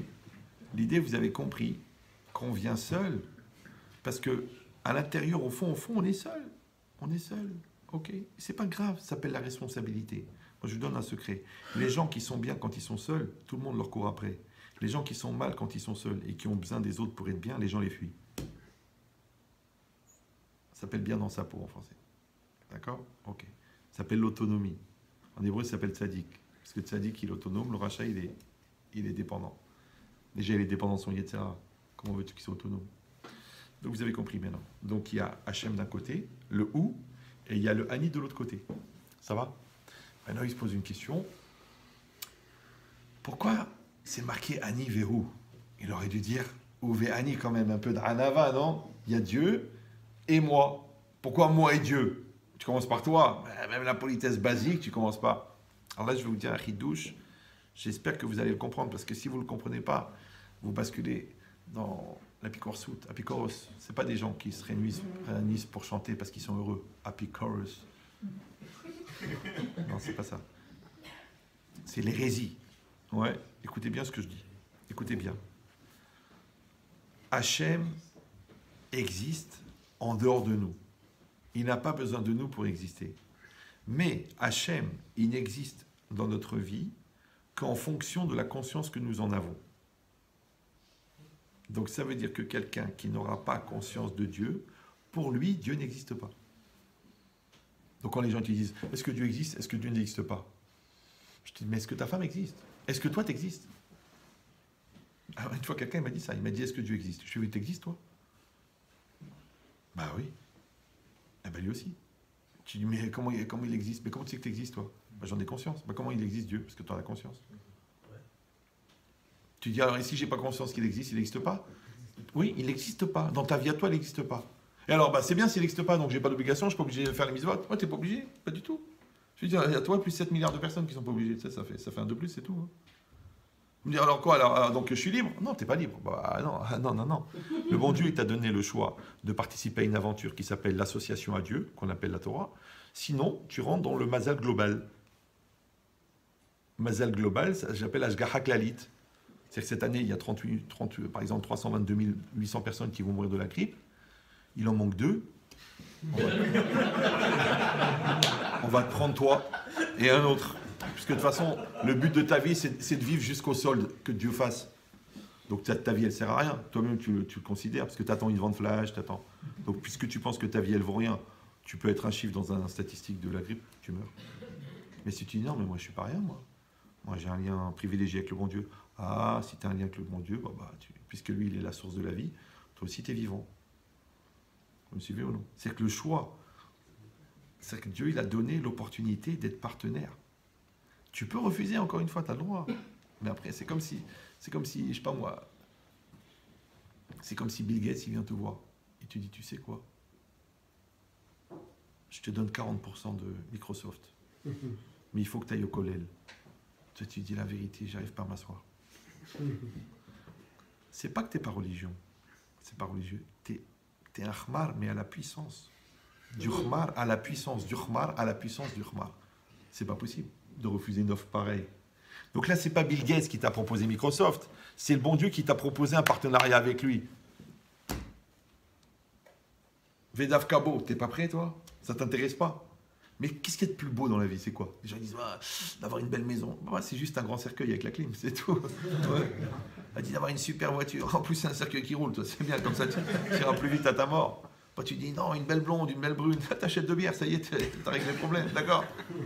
Des beaux enfants bronzés. Mais de toute façon, c'est pas toi qui les fais. Vas-y, prends 3 kilos de vin et essaie de faire un bébé, tu vas voir. Ouais. Tu me dis de gagner beaucoup d'argent, mais ça dépend du mazal. Tu montes, tu descends, t'as fait beaucoup, t'as perdu. Qu'est-ce que ça change? Quand tu meurs, t'emmènes combien? Pourquoi ils sont plus heureux, les gens qui sont riches? Tu crois, toi? Non, ils disent l'argent ne fait pas le bonheur, mais pourquoi être pressé de faire partie de cette tribu? Bah oui, parce que les gens riches, ils n'ont pas d'enfants, ils ont juste des collecteurs. Ils n'ont pas d'amis, ils n'ont que des gratteurs. Ils n'ont pas une femme, ils ont un standing. Ils n'ont pas de croyance, puisqu'ils pensent qu'ils sont le bon Dieu. Donc ils n'ont plus rien, en fin de compte. Moi, je vais te dire, des fois, les gens très très riches, ils m'amènent leurs enfants, ils me disent, regarde, Eria, il fait n'importe quoi de sa vie, il veut même pas travailler à l'école, il dit, de toute façon, je vais reprendre la boîte de mon père, je lui achète une montre, et à 180 000 €, il l'a perdue, il fait n'importe quoi avec son corps, avec sa tête. Je dis, c'est très simple, papa. Tu vois, nous, nos parents, ils n'avaient rien. Ouais, mais ils nous ont donné des valeurs. Toi, tu leur as donné des valeurs. Donc, quand tu leur donnes des valeurs, ils n'ont pas de valeur.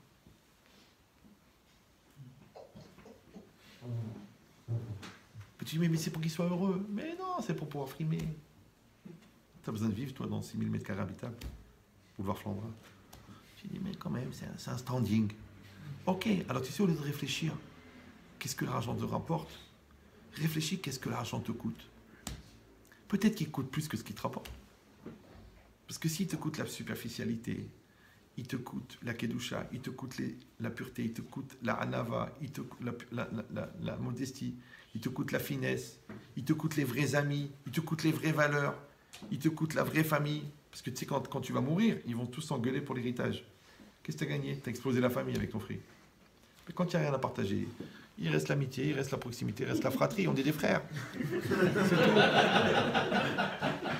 Vous suivez ou non? Donc les gens, ils veulent de l'argent, de l'argent, de l'argent. Mais fais attention, hein. Je te dis, une fois, un gars comme ça, qui avait des hôtels, il m'a dit, rien, bon, j'ai 400 chambres, là j'ai doublé, je me suis associé, j'ai 800 chambres. Je dis, c'est bien, t'as fait tous les calculs et tout ça, ce que tu gagnes, ce que tu perds, c'est bien pour toi. Il m'a dit, ouais, je t'en fais pas, j'ai des commissaires aux comptes, on a fait des audits, on a fait des prévisionnels. Je fais, non, je fais déjà, tu venais me voir souvent parce que tu me disais, avec 400, tu rentrais jamais chez toi. Donc avec 800, c'est-à-dire tu peux fixer la date du divorce. Économise pour payer les psys pour tes enfants, le shit aussi. Parce qu'ils ont besoin. Où ils vont trouver la tendresse? Donc ils sont, ouais, puisqu'ils te voient jamais. Donc tout ça, tu l'as compté dedans? Elle m'a dit non. Vous me suivez ou non? Donc c'est pour ça que les Chachamim, ils disent ça plus clairement. Il dit à un homme, à chaque fois qu'il fait une misva, à chaque fois qu'il fait une avéra, il doit regarder Qu'est-ce qu'il gagne, qu'est-ce qu'il perd? Inverser. Hein? Inverser les deux cas. Ah, ben, c'est pas bête, mais après, je vais avoir un problème avec... Il y en a un qui va s'arrêter. Non, déjà. Mais il s'allume pas non plus. Hein. C'est une tonne de faire le calme. Peut-être que je se calme la nettoyeur. Là, c'est Il y en le... a un qui ne fonctionne pas. C'est Enfin, le- c'est le noir.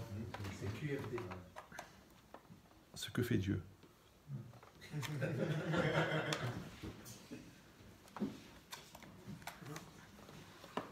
Ah, vas-y. Ça a l'air de marcher. Bon, donc si c'est ça, parce que je ne vais pas abuser de votre patience, je sais qu'il y en a déjà qui prient pour que je m'étouffe. Donc, jamais il va se taire. À Botaï, c'est un très grand chidouche. Alvaï, que moi j'arrive à le mettre dans le vécu.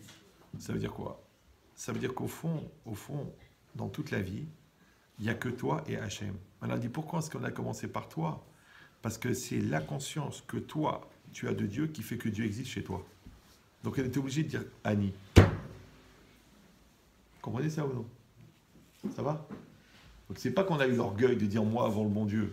Non, c'est que même pour mettre Dieu dans ta vie, il faut d'abord que tu aies conscience que Dieu existe. C'est pour ça que la Gemara, bon, la Gemara, elle dit plus simplement, elle dit Amar HaKadosh Baruch Hu ala Gaftan, Hachem il a dit sur l'orgueilleux, En ani ve'u yecholim ladur ba'olam. Ani ve'u, en ani ve'u yecholim ladur ba'olam. Lui et moi, on ne peut pas exister. Hachem il a dit sur l'orgueilleux, lui et moi, on ne peut pas résider dans le monde. Pourquoi? Est-ce qu'un homme, il peut faire de l'ombre à Dieu? Mais c'est quoi un homme? Un homme, c'est un cumul aléatoire et arbitraire de particules élémentaires non organisées dans un espace confiné et redistribué dans l'infini cosmique. Ce qu'on appelle en anglais « reh ». Reh. C'est rien. Ouais. Alors comment rien, il peut faire de l'ombre à Dieu? Non, il a dit Rav Dessler, qui n'était pas tunisien, il a dit, l'orgueilleux, il ne peut pas faire de l'ombre à Dieu, mais Dieu, il ne peut pas rentrer dans sa vie puisqu'il prend toute la place. Vous suivez ou non? L'orgueilleux, il prend toute la place, il s'appelle Gassé à Roi, il prend toute la place. Donc ne te plains pas que Dieu n'intervient pas dans ta vie, puisqu'à chaque fois que tu commences une phrase, tu dis « moi ». Moi, je suis capable, moi, je peux, c'est mon argent, mon fric, t'habites chez moi, c'est moi, c'est moi, c'est moi. Je rappelle que le mot « je » et le mot « Dieu » se ressemblent. Je fais ce que Dieu veut.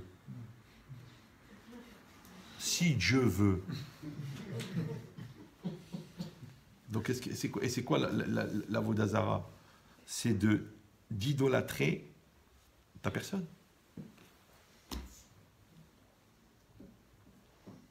Donc, en vérité, l'idée, c'est quoi? C'est que si la personne, elle veut qu'Hachem intervienne dans sa vie, elle doit s'effacer devant Dieu. Maintenant, quand tu t'effaces devant Dieu, tu ne vas pas disparaître. Parce qu'il restera toujours de quoi frimer. Je veux dire Ouais. Même l'autre. Tu aimes l'autre, tu aimes Ve'aftalereaha. Kamocha. On sait que tu ne vas pas t'oublier. S'il reste une seule boue à la sortie du Titanic, tu vas la garder pour toi. Tu vas dire, c'est mon mazal.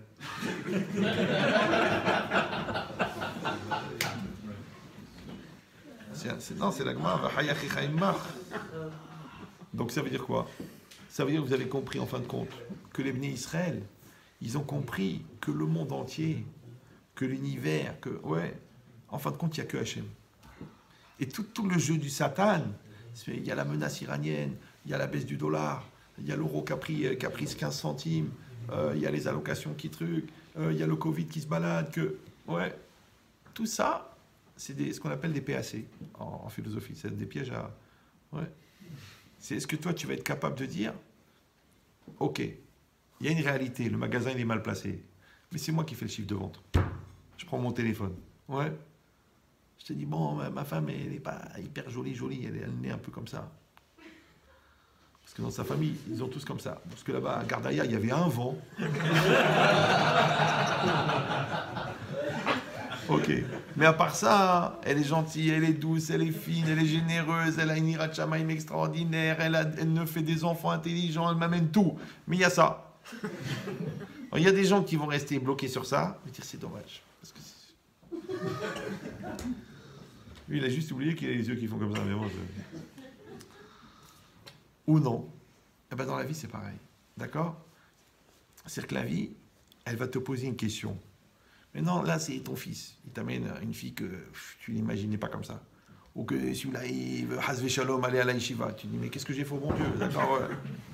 Ou le contraire, il veut arrêter la religion. Tu dis, mais qu'est-ce qui se passe? Mais enfin, tu manges du lait chameau depuis que tu es petit. Et maintenant, tu vas en cachette, tu manges du cochon à la gare du Nord. Qu'est-ce qui se passe? Tu vas avoir des surprises dans la vie. Ouais. Il y en aura des questions. Encore des parents, il n'y a pas très longtemps, qui m'ont dit que toute la famille, elle utilise la lessive Ariel. Et d'un seul coup, il y en a un, il veut absolument utiliser Homo.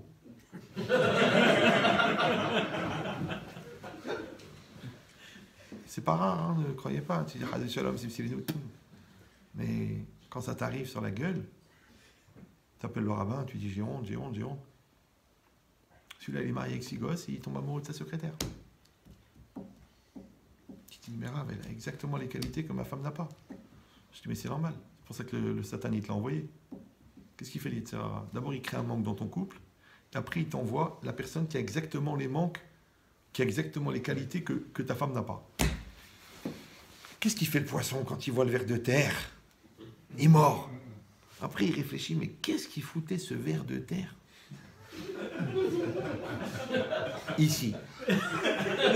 Parce qu'un ver de terre, j'explique la logique pour ceux qui n'ont pas péché dans leur vie. C'est tzadikim, ouais, qui n'ont pas péché. Un ver de terre, quand il est vivant, il flotte, parce qu'il y a de l'air dedans. Quand il meurt, il est au fond. Mais qu'est-ce qui fait le ver de terre? En plein milieu. Entre deux eaux. C'est un piège. Et toi, qu'est-ce que tu fais? Tu mords. Tac! Après, tu dis, ok, Rav, je sais que c'est assourd, je sais que c'est pas bien, je sais qu'en plus, il fait pas des avérotes comme ça, c'est il prend la femme, mariée, 4 enfants. C'est la méadrine, c'est-à-dire les avérotes. Je lui dis, mais JH2, ça veut dire jeune Ahmar au carré.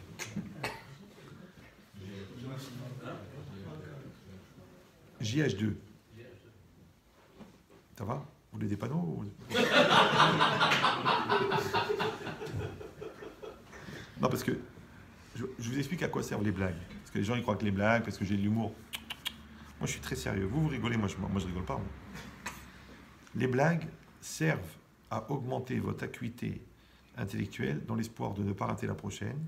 Et moi, je me sers de ce surplus de concentration pour augmenter le débit d'idées par minute.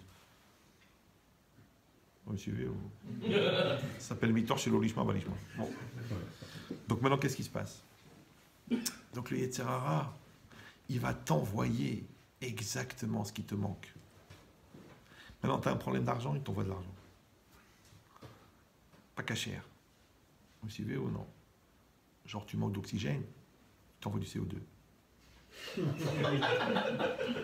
Tu manques de chaleur, il t'envoie des panneaux. Tu es frileux, il t'envoie de l'ISO. Il y a des propositions. Toujours, toujours. T'es pas clair, il t'envoie du binaire. D'accord? Toujours. Mais tu dis, mais écoutez, Rabban Chetrit, c'est extraordinaire, une bracha, je prends 20 000 par jour. Et d'ailleurs, j'ai de la yeshiva grâce à ça. Bon, c'est vrai qu'il y en a 9 qui ont attrapé le cancer au Beth Midrash, mais... Quelqu'un il doit savoir que le Yetzer Hara, il va t'envoyer exactement ce qui te manque. Donc celui qui connaît ses manques, il sait sur quoi il va être éprouvé. Vous suivez ou non? Quelqu'un va dire, oui, mais moi, on abuse toujours de ma gentillesse. Mais toi, tu es un peu nia pour pas dire Hamar. Oui, alors on abuse de ta gentillesse. Mais toi, tu te respectes pas, donc les gens te respectent pas. Parce que le Yetzer Hara, il s'appelle Chasser, il s'appelle le manque. Donc si tu connais les manques qu'il y a dans ton couple, tu sais sur quoi ton couple il va être éprouvé. Si tu connais les manques qu'il y a dans ton éducation, si par exemple tu es incohérent dans l'éducation, ne viens pas chez moi me dire comment ça se fait que mes enfants ils sont incohérents. Je crois pas ils sont un Aleph depuis la naissance et ils veulent manger du cochon. Mais après le Aleph, il y a le bête. C'est qui le bête? D'accord? Donc si toi tu les envoies là-bas mais que tu n'es pas cohérent à la maison, ouais, si tu leur dis moi chez Rabbeinu et après tu vas à la plage mixte, le gosse il comprend rien. Si la maman elle fait des télim sur la plage à Saint-Tropez, il dit maman tu fais des télim en maillot de bain? Oui mais c'est pour la santé de ton père. Ouais, mental. Vous suivez ou non? Donc c'est ça le problème. Ça veut dire que la personne, la Emouna, elle doit être vécue. Elle ne doit pas seulement être crue, elle ne doit pas être comprise. Donc tu vas écouter des cours sur la Emouna, tu vas réfléchir sur la Emouna, tu vas développer sur la Emouna, tu vas t'investir sur la Emouna. Mais à un moment, Baba, il faut que ta Emouna, elle rentre dans la réalité. Alors, vous savez comment est-ce on appelle la réalité, la Emouna vécue? D'après le Hazonish. Vous savez ou non? Le bitachon. Parce qu'il y a la Emouna et le bitachon. La Emouna, c'est la croyance, et le bitachon, c'est la confiance. Maintenant, si toi, tu vis en fonction de ta croyance, ça s'appelle le bitachon. Ça va? Alors, je donne toujours le même exemple, parce que là, ça fait 1h15. Donc, imagine, toi, tu as ton petit magasin de téléphone, tranquille, tu gagnes ta vie, grâce à Dieu, et ton cousin, il te dit, écoute, j'ai le petit, là, Kevin, il n'arrête pas de nous faire des surprises, parce que Kevin, ce qui va t'arriver, d'accord? Et on ne sait plus quoi faire avec lui, je t'en prie, prends-le au magasin. Il dit, mais il est sérieux? Tu lui apprends le travail, il faut rien à l'école, il était renvoyé de toutes les écoles, même l'ordre, il n'a pas voulu de... Ok, alors viens, allez, viens Kevin. Bon, voilà Kevin, tu connais un peu les forfaits, les téléphones? Ouais, tonton, je connais tout, t'en fais pas et tout. Bon, écoute, je dois aller chez le grossiste pour amener des portables. Tu fais attention au magasin, pas de problème. Il sort du magasin, d'un coup, il dit, oh là là, ça m'a trop volé, j'ai oublié de prendre la liste de ce que je dois acheter. Il revient, il voit le petit Kevin en train de mettre des portables dans sa poche. Il dit, Kevin, qu'est-ce que tu fais? Oh, excuse-moi, oh là là, alors allez-nous, c'est qu'est-ce qui m'a pris de ça? Bon. Il dit, mais enfin, t'es fou, tu voles? Non, c'est rien, tonton, je voulais voir si ça rentrait dans la poche, je voulais voir la taille, je voulais voir le truc. Bon. Il dit, écoute, fais attention quand même, c'est ton premier jour, attends un peu pour voler. Tu vois. Comme on dit aux nouveaux employés, sois prud'homme, d'accord? Alors, il ressort, et puis pareil, il dit, oh, les clés de la voiture, il revient, alors là, il est carrément dans la caisse en train de prendre l'argent. Il dit, mais enfin, Kevin, mais t'es malade ou quoi? Ah là là, Chas Shalom, ne dis rien à mon père, je vais me faire tuer. Il monte sur une corde, sur un tabouret, il met une corde, il dit, il dit, arrête, ça va, c'est bon, ça va, t'es jeune, on va dire que t'as eu un coup de folie, c'est bon. Mais quand même, il est plus tellement bien, là, le tonton, là. Tu sais quoi, il monte dans la voiture, il fait le tour, passe par derrière. Et là, il voit carrément le petit Kevin, qui a amené 3 copains à lui. Ils ont amené un camion, ils sont en train de vider le magasin. Vas-y. Et les étagères, prends les étagères, on sait jamais, on va les vendre aux puces et tout ça, on va monter un stand et tout ça. Là, il devient fou, il dit, mais t'es un fou, mais t'es un malade, premier jour tu me vides le magasin, mais t'es un voleur. Et là, il dit, j'en peux plus, il se jette par terre, je vais mourir, je vais me tuer, j'ai honte, l'archouma, Hachem, il devient religieux du coup. Alors, il appelle son père, il dit, viens ici, viens prendre ton fils. Mais il dit, pourquoi? Il dit, écoute-moi bien. Écoutez cette nuance, elle va vous faire gagner beaucoup de temps. Il lui dit, écoute, je le crois quand il me dit qu'il ne recommencera plus. Je le crois, Béhémet. Il est sincère, ça se voit. Je le crois. Mais j'ai plus confiance.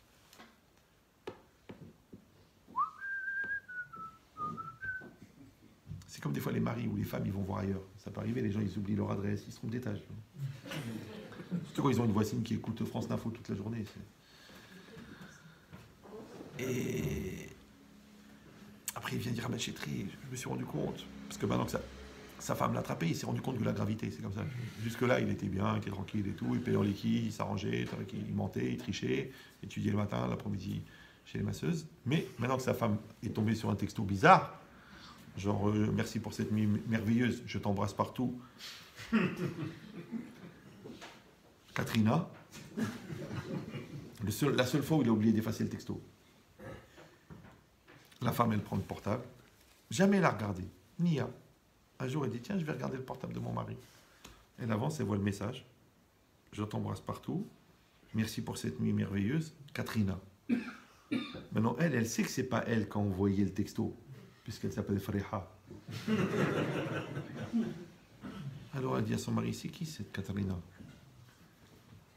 Alors, il dit, bon, c'est une catastrophe qui a détruit la moitié de la Louisiane.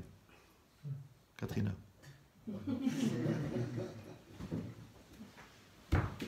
La Gemara, elle dit ça. Quand le mari fait des bêtises, le bon Dieu, il prévient la femme. Quand la femme, elle fait des bêtises, le bon Dieu prévient le mari. Mais ça, je l'ai vu réalité. Hein. Les gens, ils croient, la Gemara, c'est des idées, c'est des idéaux, c'est des fantasmes. Non, c'est de la métier cash. D'accord? Donc, voilà, c'est quoi l'idée? L'idée, c'est que il y a une réalité. devant toi. Et toi, tu as développé une croyance. Et cette croyance, Rabotai, même si tu as fait la yeshiva, même si tu as fait le kollel, tu es obligé de travailler ta émouna toute la vie. Ouais. Pourquoi? Parce que la croyance que tu as à 14 ans, elle est valable pour les épreuves jusqu'à 17, 18. Mais les épreuves de 30 ans, ça ne marche pas, la émouna de 14. Ouais. La émouna de 20 ans, elle ne suffit pas pour les épreuves de 45 ans. C'est comme le couple. Pourquoi le couple il doit évoluer? Parce qu'on est un couple solidaire à 20 ans. Mon amour, mon cœur, ma vie. Après, à 20 ans, à 35 ans, ça commence la crise d'ado de tes enfants. Il faut être solidaire. Parce que si les enfants ils voient deux personnes, ils vont rentrer au milieu. Ça va être la guerre. Ouais. Après, il va falloir... Après, il faut avoir un couple qui est solidaire après, à 40 ans. À 40 ans, tu commences à marier les enfants. Comment ça va se passer avec les beaux-parents, avec les trucs, avec le choix de la fille, du garçon? Donc après, il y aura les petits-enfants. Allez, à 50 ans. Vous me suivez ou non? Donc ça veut dire quoi? C'est que chaque âge, il a une épreuve différente. Et on a dit que l'épreuve, c'est la réalité. Et d'être adapté à la réalité, c'est la émouna. Donc tu es obligé de faire évoluer ta émouna pour qu'elle soit adaptée à la nouvelle réalité. Comme la maturité. Quand tu vois des gens de 40 ans à qui tu poses une question de 40 ans et qui te donnent une réponse de 15 ans, quel âge ils ont? 15 ans. Tu peux me dire comment quelqu'un il peut avoir 15 ans à 40 ans? Parce qu'il y a un écart de maturité entre son être intérieur et son être extérieur. On dit en français, mais tu te conduis vraiment comme une gamine, tu réagis comme un gamin, mais tu réfléchis pas, mais tu es dans les vapes, mais tu refuses tes responsabilités, tu fuis, tu es dans le déni. Mais ça, c'est quoi? C'est de l'immaturité. Mais ça, c'est une immaturité de 12 ans, de 14 ans. Mais le mec, c'est pas possible, il a 45 ans. Comment c'est possible? Ah, j'ai le droit de rêver, moi aussi j'ai le droit au bonheur, j'ai envie de vivre ma vie, de toute façon, j'ai jamais aimé. Comment ils sont nés, les enfants, par Wi-Fi? Donc, quand tu vois que quelqu'un il fait une crise d'immaturité, c'est qu'en fin de compte, il n'a pas fait grandir son être intérieur à la même vitesse que son être extérieur. Maintenant, l'être extérieur, il grandit parce qu'il y a la réalité. La réalité, elle te dit, il faut payer le loyer, tu payes le loyer. La réalité, elle te dit, on fait la bar mitzvah, tu organises la bar mitzvah. Mais l'être intérieur, il ne grandit pas en même temps. L'être intérieur, il grandit seulement quand tu assumes la réalité. Maintenant, comment ça s'appelle la résonance d'assumer la réalité? Ça s'appelle la maturité. Donc, pareil dans la Torah, tu apprends la Torah, tu appliques la Torah. Quand tu appliques la Torah, tu grandis ta crainte de Dieu. Mais si tu apprends la Torah, si tu apprends ou tu n'apprends pas et tu n'appliques pas, automatiquement, ça ne grandit pas. Donc après un jour, tu te retrouves, après 40 ans de kollel, on te propose un gros deal d'investir dans la prostitution à Amsterdam et tu dis, bah écoute, pourquoi pas, de toute façon, je n'irai jamais là-bas. Tu dis, mais t'es pas un peu fou, toi, de faire ça? Bah écoute, ça va, je prendrai le maaser. Mais t'as qu'à faire la traite des blanches aussi pendant qu'il y est. Ça rapporte beaucoup plus. Ou la traite d'organes. C'est combien ça coûte un rein? C'est combien tu peux vendre un rein aux États-Unis? Tu le prélèves en Roumanie, tu le vends aux États-Unis. Après, c'est juste une question de respecter la chaîne du froid. C'est combien ça fait le bout de viande? 100 000 euros? Combien tu vas en vendre des foies de volaille pour arriver à un prix pareil? Tu dis non, mais c'est pas une question d'argent, je peux pas le faire. Ah, tu peux pas le faire, c'est bien. Ça veut dire que ta émouna, c'est du bitachon. Quand tu voles pas. Ni 1 euro, ni 1000 euros. Ça sort de voler, ça sort de voler. Tu dis, ouais, mais le gars qui a dit, c'est pas Minatora, c'est... Après, tu appelles le rabbin, ma fille, elle est malade. Mais si tu as 10 000 goy qui prient pour que tu meurs, tu vas pas attraper un rhume, baba. Au moins une leucémie, un truc sérieux. Ouais. C'est ça que les gens ne comprennent pas. Ça veut dire qu'à un moment ou un autre, tu vas être mis. Encore une fois, chacun dans son histoire, chacun dans son épreuve, chacun dans sa prise de tête. Tout le monde va avoir. Vous me suivez ou non? Après, maintenant, tu peux faire la savonnette. Tu peux glisser, dire ouais, je suis pas concerné, de toute façon c'est elle qui est fou, ça me saoule, j'ai pas envie de m'occuper des enfants, ou là par là, ça c'est pas mon problème, eh ben, ton père il est riche, il a qu'à payer les dettes, et puis moi je suis un fou, je suis un malade, j'ai besoin de dépenser au casino. Tu peux faire l'enfant, mais jusqu'à quel âge? Alors, je vous dis un secret, ça va vous faire gagner du temps. Les choix que tu fuis le plus sont ceux qui te rattrapent les premiers. Ça sert à rien de fuir. Ça sert à rien. Parce que la réalité, elle te rattrape. Monsieur non. Et plus tu tardes, plus c'est lourd. Plus tu tardes, plus c'est lourd. Donc ce que tu n'as pas voulu travailler personnellement, tu vas le payer avec ta femme. Ce que tu n'as pas travaillé avec ta femme, tu vas le payer avec tes gosses. Donc ça sert à rien. C'est comme les intérêts. Tu dis je paye pas, je paye pas. Tu empruntes à la banque, tu ne rends pas. La banque, elle te dit, monsieur, vous devez 100 000 euros. Je dis non, je paye pas. Il dit, il faut payer. Ok, alors qu'est-ce que tu fais? Tu vas chez les Grecs là-bas. Tu leur dis, voilà, je t'emprunte. Il dit, t'as pas compris, papa. Chez nous, c'est pas genre, j'ai pas. Genre, dépôt de bilan. On te coupe les doigts, là. On te coupe un bras. On coupe le nez de ta femme. Oh, vous êtes vachement violent. Papa, c'est de l'argent. Chez nous, c'est 50% par semaine. C'est pas 3% par an. Mais tu dis, mais comment j'ai été fou de rentrer dans cette histoire? Donc tu as compris, c'est pas eux qui sont dangereux, c'est toi Camille. Tu mets ta main dans le hachoir à viande parce que tu as froid. Tu es un malade. Tu sais qu'elle est mariée, tu t'approches. Tu sais que ton couple il est pas solide. Tu invites la secrétaire au restaurant. Mais t'es un fou toi. Tu sais que c'est de l'argent pas cachère, tu te mets associé avec lui. Vous avez compris ou non? Ça veut dire que c'est juste un manque de conscience. Or, qu'est-ce qu'on a dit? On a dit la conscience, c'est quoi à ce niveau-là? C'est la émouna. Mais quand elle n'est pas vécue, cette conscience, c'est un manque de bitachon. Donc maintenant, il y a deux travails à faire. Il y a un travail énorme de développer sa émouna. Et ça, il faut beaucoup étudier la Torah. Parce que la émouna, tu ne peux pas la ramasser dans la rue. Ouais. Il faut. Vayadarta ayom, va shevota et va vecha. Il faut apprendre. Le problème après, c'est que ce que tu as appris, il faut que ça rentre dans ta réalité. Maintenant, quand toi, tu vas apprendre les lois de Netiet Yadayim et que tu vas faire attention à Netiet Yadayim, tu donnes une réalité à ta Torah. Ouais, quand toi, tu as appris les lois de faire honte en public et tu vas faire attention de ne pas faire de la peine à l'autre, ça rentre dans ta réalité. Ouais, quand toi, tu as appris une Mishnah et tu la transmets à ton fils ou à ton copain, ça rentre dans ta réalité. Quand toi, tu travailles sur ta colère, ça rentre dans ta réalité. Donc en vérité, le bitachon, c'est le vécu de ta émouna. Maintenant, le bitachon, c'est ce que tu deviens. D'accord? Alors je vous dis un secret, après je vous laisse tranquille, parce qu'il est tard. À ton avis, le olam haba, on te le donne en fonction de ce que tu sais ou en fonction de ce que tu es devenu?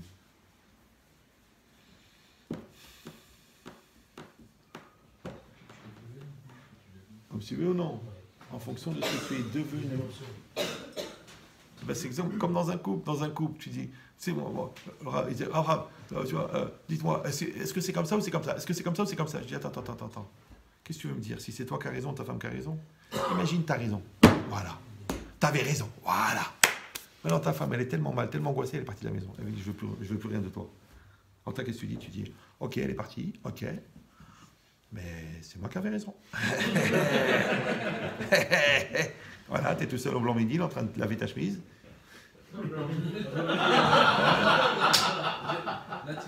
Natif. Ouais, c'est Camille. D'accord. Donc c'est quoi l'idée? Restez calme. Donc c'est quoi l'idée? C'est que des fois tu crois que tu gagnes, mais tu perds. Et c'est ça le jeu du Yetzirah. Ouais. Tu crois que tu gagnes, mais tu perds. Parce que si après 15 ans de mariage, tu es encore dans la rivalité, c'est toi, c'est moi, c'est truc, c'est ma mère, c'est mon père. Ouais, tu dis quand est-ce qu'on va se marier, chérie? On passe à autre chose. Schlaf bête. Ouais. Avant le schlaf intelligent. Donc, c'est ça l'idée. L'idée que la personne, de la même manière qu'avec sa femme, avec son mari, avec ses enfants, il crée cette communion, il crée cette ardoute, il crée cette fusion, il crée cette compréhension. De la même manière avec Hachem. C'est pour ça que le Rambam, dans les Ilchot Teshuvah, il compare l'amour de l'homme envers Dieu et l'amour de l'homme envers sa femme. Parce qu'il y a une différence. On ne veut pas de la même famille, on n'a pas le même esprit, on n'a pas la même personne. Et quand même, on fait du travail. Maintenant, le travail de Shalom Bayit, tu n'as pas remarqué que le travail de Shalom Bayit, il nécessite aussi un travail personnel? Tu n'as pas remarqué encore?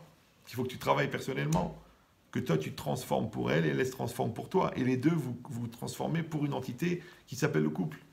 Maintenant, quand vous nourrissez le couple, il vous nourrit à vous. Les gens, non, il reste encore, après 15 ans, moi, toi, moi. De toute façon, tu habites chez moi, c'est moi qui paye le loyer, c'est moi, truc.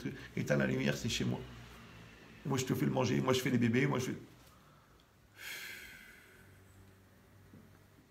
Des fois, je dis, vous n'êtes pas fatigué d'être des CON, vous pouvez changer de discours. Ça y est, de toute façon, on va tous mourir. C'est vrai. C'est vrai, non? On va tous mourir. Alors, pourquoi mourir de son vivant? Donc quand tu fais la gueule pendant 15 ans, quand tu fais pas d'efforts pendant 10 ans, quand tu es convaincu pendant 30 ans que c'est la faute des autres, quand tu en veux à tes parents pour des trucs, mais au pire, ils étaient maladroits. Oui, mais mon psy m'a expliqué. Mais ton psy, tu l'as payé une piscine, bien sûr qu'il va te dire. Mais un jour ou l'autre, si Dieu veut, tu vas passer à autre chose. Gamzeya avoir. Ouais, tu vas te relever, une déception sentimentale, tu te relèves, un dépôt de bilan, tu te relèves. T'as perdu un bébé, eh ben, tu pries, tu acceptes et tu pleures et tu passes à autre chose. Non, tu dis non, jamais, j'oublierai jamais. Genre, tu es devenu le représentant de la douleur dans le monde. Le mur des lamentations. C'est tellement. Qu'il y a des gens, quand ils te regardent, ils disent, je sais pas pourquoi j'ai envie de lui mettre un bout de papier dans le nez. Il est devenu le cotel, le gars. Ouais. Non. À Bretagne, vous avez compris que la Emouna, elle doit être, encore une fois, le fruit de l'étude. Ensuite, elle doit être évolutive, parce que plus tu grandis, plus les difficultés ou même le bonheur. Vous savez que le bonheur, c'est plus dur à assumer que le malheur. Bah oui, parce que, par exemple, quand tu as des enfants intelligents, ça demande autant d'efforts que quand des enfants bêtes. Quand tu as une femme extraordinaire, il faut être à la hauteur. On va dire, il y a des gens, ils disent je vais la casser, comme ça elle ne va pas se rendre compte qu'elle est malheureuse. Oui. Il y a des gens, par exemple, quand ils ont du bien, ils ont tellement peur de la Inara qu'ils cassent le bonheur qu'ils ont. Ça ne marchera pas, c'est truqué, ça ne sert à rien, je ne m'investis pas, le magasin il est mal placé. Eux-mêmes, ils pourrissent. Eux-mêmes, ils se mettent la Inara tout seuls. Pourquoi? Parce qu'ils ont peur de réussir. Parce qu'ils disent, moi, genre, je casse le verre avant que l'autre, il me le casse. Parce qu'ils n'ont pas Aïn Tova. Mais Aïn Tova, c'est la Emouna. Aïn Tova, c'est la bracha. Aïn Tova, c'est la Torah. Donc ça veut dire que quelqu'un, il va être un tuyau de bracha dans sa vie parce qu'il a la Emouna. Donc toi, tu crois en tes enfants, ils vont évoluer. Fais-leur confiance. Tu dis, ouais, c'est pas évident, vous savez, j'ai pas confiance. Vous savez, la conjoncture, elle est mauvaise et j'ai peur des influences. Mais combien des parents? Ah, mais Chétrit, mon fils, il a 26 ans, il doit aller faire un stage de 2 ans à Shanghai, en finance. J'ai très peur là-bas, s'il va rencontrer quelqu'un. Je dis, mais votre fils, il est éduqué ou il n'est pas éduqué? Il me dit, oui. Il est équilibré, oui. Il est bien dans sa Torah, oui. Il n'a pas peur. S'il a 14 ans, je te dis, ah, le gars, il est influençable. Mais s'il a 26 ans, il est influençable. Il faut lui acheter des shorts. Vous suivez ou non? Donc le problème, c'est pas que lui, il est influençable, c'est que toi, tu n'as pas confiance. C'est pareil. Il y a des femmes, ils sont très jalouses, ou des maris très très jaloux, très très jaloux. Mais le mec qui est jaloux, c'est un mec qui croit que sa femme, elle va faire des bêtises. Pourquoi il croit ça? Parce que lui, s'il pouvait, il le ferait. Donc quand tu n'as pas confiance en l'autre, c'est parce que tu n'as pas confiance en toi. Et bien c'est exactement pareil. Donc tu n'as pas confiance en Dieu parce que tu n'as pas confiance en toi. Ouais, mais tu sais, on a eu des malheurs, hein. On ne sait jamais, ça peut revenir. Mais bien sûr. Ah, tu viens de découvrir que dans le monde, il y a des hauts et des bas. Le business, des fois ça monte, des fois ça descend. D'accord? Il y a l'hiver, il y a l'été, il y a la pluie, il y a le beau temps. Il y a les bons moments, il y a les mauvais moments, il y a les joies, il y a les deuils. C'est la vie. Moi, je me rappelle mon père, parce que jeudi, c'est l'Askara.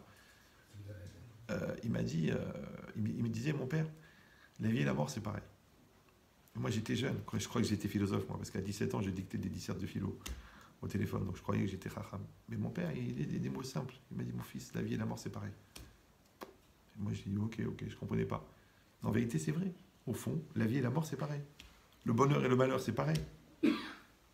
C'est comme les qualités, elles sont ni bonnes ni mauvaises, elles sont ce que tu en fais. La détermination, c'est une qualité, et l'obstination, c'est un défaut. Alors vas-y, on va savoir. C'est bien ou c'est mauvais? Avec une pioche, tu peux creuser et trouver un trésor. Ou tu peux tuer ta belle-mère, donc tu vois que... Ah non, ça marche pas parce que tu fais une affaire dans les deux cas. D'accord. Mais... Donc vous avez compris que le mal et le bien, il dépend de ce que tu fais de la réalité. Donc tu la rends mauvaise ou tu la rends bonne. Quand tu la rends bonne, ça s'appelle la Emouna. Ouais. Quand tu la rends mauvaise, ça s'appelle le manque de Emouna. Donc tu décides. Donc tu peux mettre une ambiance pourrie dans ta maison, tu peux mettre une ambiance extraordinaire. Ouais. Tu peux être convaincu que le Shabbat, il va t'enlever ta parnassa. Ouais. Ou tu peux être convaincu que la parnassa, elle va venir pendant le reste de la semaine. Tu peux être convaincu que tes enfants, ils vont réussir, ou tu peux dire, je suis sûr qu'ils vont rater. Moi, une fois, quelqu'un m'a dit, je suis déçu parce que mes enfants ont réussi. C'est qu'il était tellement convaincu, en 2 mots, qu'ils allaient rater, qu'il les a déçus en réussissant. Je ne sais pas si vous voyez le syndrome de la psychiatrique. Ouais. Donc c'est la même chose. Donc quand vous avez compris maintenant, c'est une posture. Donc la Emouna, ce n'est pas une connaissance. Évidemment, il faut la connaissance. Mais après, il faut vite que cette connaissance, elle devienne une réalité intérieure. Ouais, et qu'après, elle devienne naturelle. Comme dans ton couple. Quand tu mets beaucoup de respect, après, tu n'as plus besoin de faire attention de ne pas dire des gros mots. Parce que tu ne peux pas dire un gros mot à quelqu'un qui t'a donné 6 enfants, c'est pas possible. Tu dis, mais ça m'a échappé. Comment ça t'a échappé? Tu confonds parler et rôter, toi. Ouais. Donc ça ne va pas t'échapper. C'est normal. Ouais. Et toi, c'est pareil. C'est ton mari, tu vois tout le bien qu'il te fait. Alors, c'est pas possible que tu lui parles mal ou tu le vois la paître. Si tu l'envoies paître, c'est que tu ne le respectes pas. Donc maintenant, toi, tu dois être respectable et toi, tu dois respecter. Ça fonctionne. Et ben, c'est exactement pareil. La Torah, si tu la respectes, elle devient respectable. Si tu l'admires, elle devient admirable. Si tu l'aimes, elle devient aimable. Donc si tu trouves que la Torah elle est bidon, c'est que tu es nul. Vous savez, une fois, j'ai fait un cours d'1h30 sur un Tosfot dans Psachim d'Afkouf Tetzaïn. Ouais. Et là-bas, il y avait l'ancien patron de l'usine Orsasilor. Ça veut dire le mec, 120 000 employés. Et lui, il était major promotion centrale. Il n'était pas vraiment débile. Il m'a dit, vous m'avez fait mal à la tête plus qu'à l'époque, quand j'étais à l'école. Et j'ai dit, vous savez, c'est un Tosfot. Dans la Gemara, il y en a à peu près 25 000. Donc ça veut dire que le vrai problème, c'est que tu ne valorises pas la Torah, parce que tu ne la connais pas. Mais tu sais que quand tu ne valorises pas la Torah, tu ne valoriseras pas non plus le bon Dieu. Et tu ne vas pas valoriser les autres non plus. Et tu ne vas pas valoriser tes enfants. Et tu t'étonnes pourquoi. D'accord? Donc cette capacité à percevoir et à investir dans une chose qui lui donne un avenir, on a dit, ça s'appelle la Emouna. Mais quand il réussit à vivre en fonction de cette croyance, ça s'appelle le bitachon. Donc, il faut pratiquer sa Emouna. Il faut la pratiquer. Donc, quand tu mets les tefilines, tu pratiques la Emouna. Quand tu fais Shabbat, tu pratiques la Emouna. Quand tu fais attention au kavod des gens, tu pratiques la Emouna. Quand tu fermes ton magasin pour aller étudier 1 heure, tu pratiques la Emouna. Quand tu t'arrêtes pour faire mincha, tu pratiques la Emouna. Mais si tu dis, écoute, je suis honnête, en ce moment les chiffres sont mauvais, mais bah, tu perds 10 minutes pour faire mincha, mais le bon Dieu, en 10 minutes, il t'envoie un client à 200 000 euros. Tu discutes avec qui, là? Avec la conjoncture. Mais dans conjoncture, il y a joncture. Moi, combien de fois déjà ils m'ont dit, Rabbi Chetrit, on n'a rien fait pendant tout le mois. Le dernier jour du mois, j'ai reçu le salaire de tous les employés. 3 clients, ils sont venus. Comme si le bon Dieu, il te dit. C'est qui le patron? Hack. Il fait ce qu'il veut, où il veut, quand il veut. Maintenant, il te tend la main, tu peux être partenaire. Tu dis non, je me débrouille tout seul. Tu te débrouilles tout seul. Alors dans le ciel, les nuages, ils se forment, ça forme des lettres et c'est marqué Debrasek. Débrouille-toi. Et on va voir ce que tu es capable de faire. Voilà, donc on souhaite que ce cours soit Leilou Nishmat de Sarah Suzanne Gisèle Bat Messaouda et de Gila Noah Ruth Bat Golda. Kachem. Et aussi pour mon père, pour mon regretté père, Avram Shibon Ben Simcha, Kachem élève leur Neshamot parmi les tzadikim d'Israël. Voilà, donc on était 214 ici, là, sur Facebook et 204. Ça aurait pu être une voiture. Voilà.